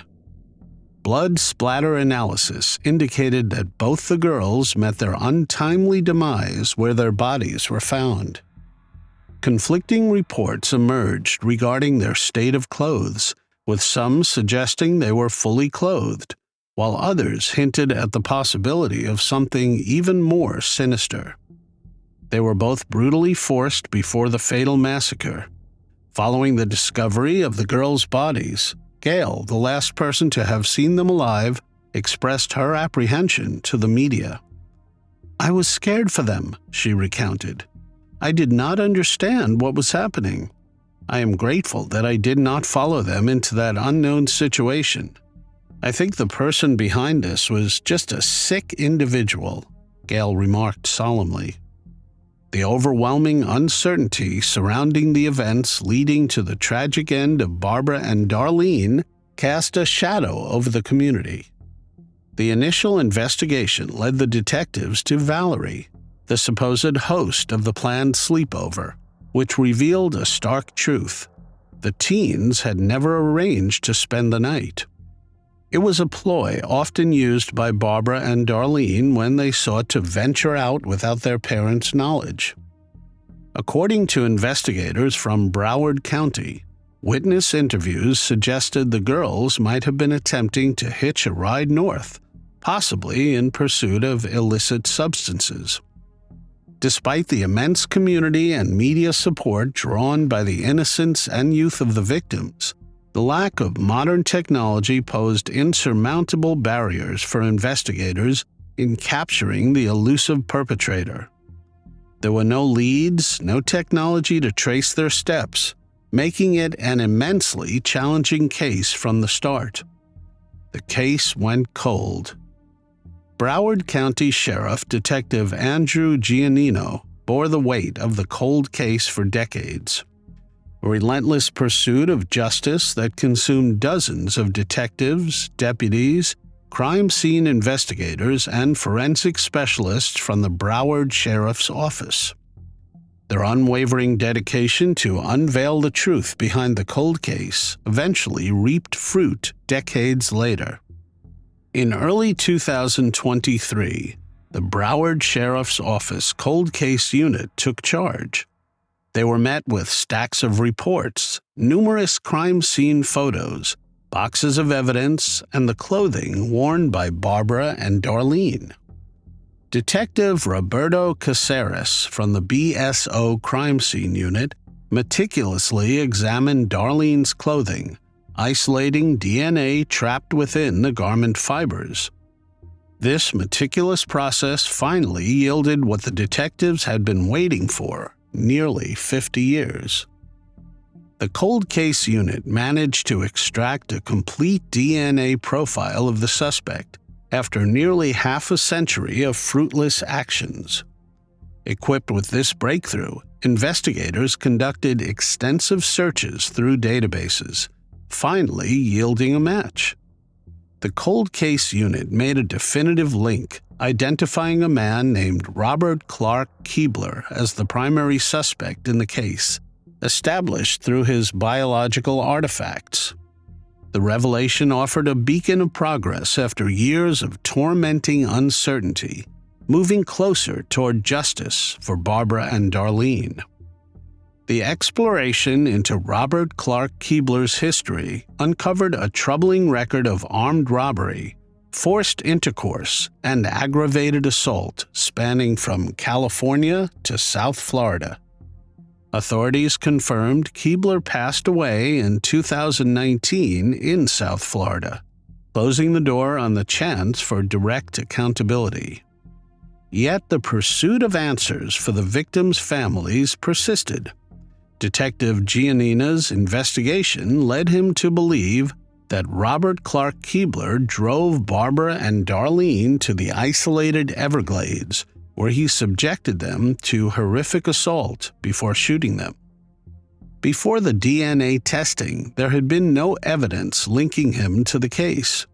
As the case concluded with a sense of closure, a new chapter of inquiry unfolds. Investigators now scrutinize the possibility of Keebler's involvement in the flat tire slaying, unsolved cases in South Florida. The quest for DNA evidence linking these crimes with Barbara and Darlene's tragedy persists as detectives tirelessly sift through the past for clues.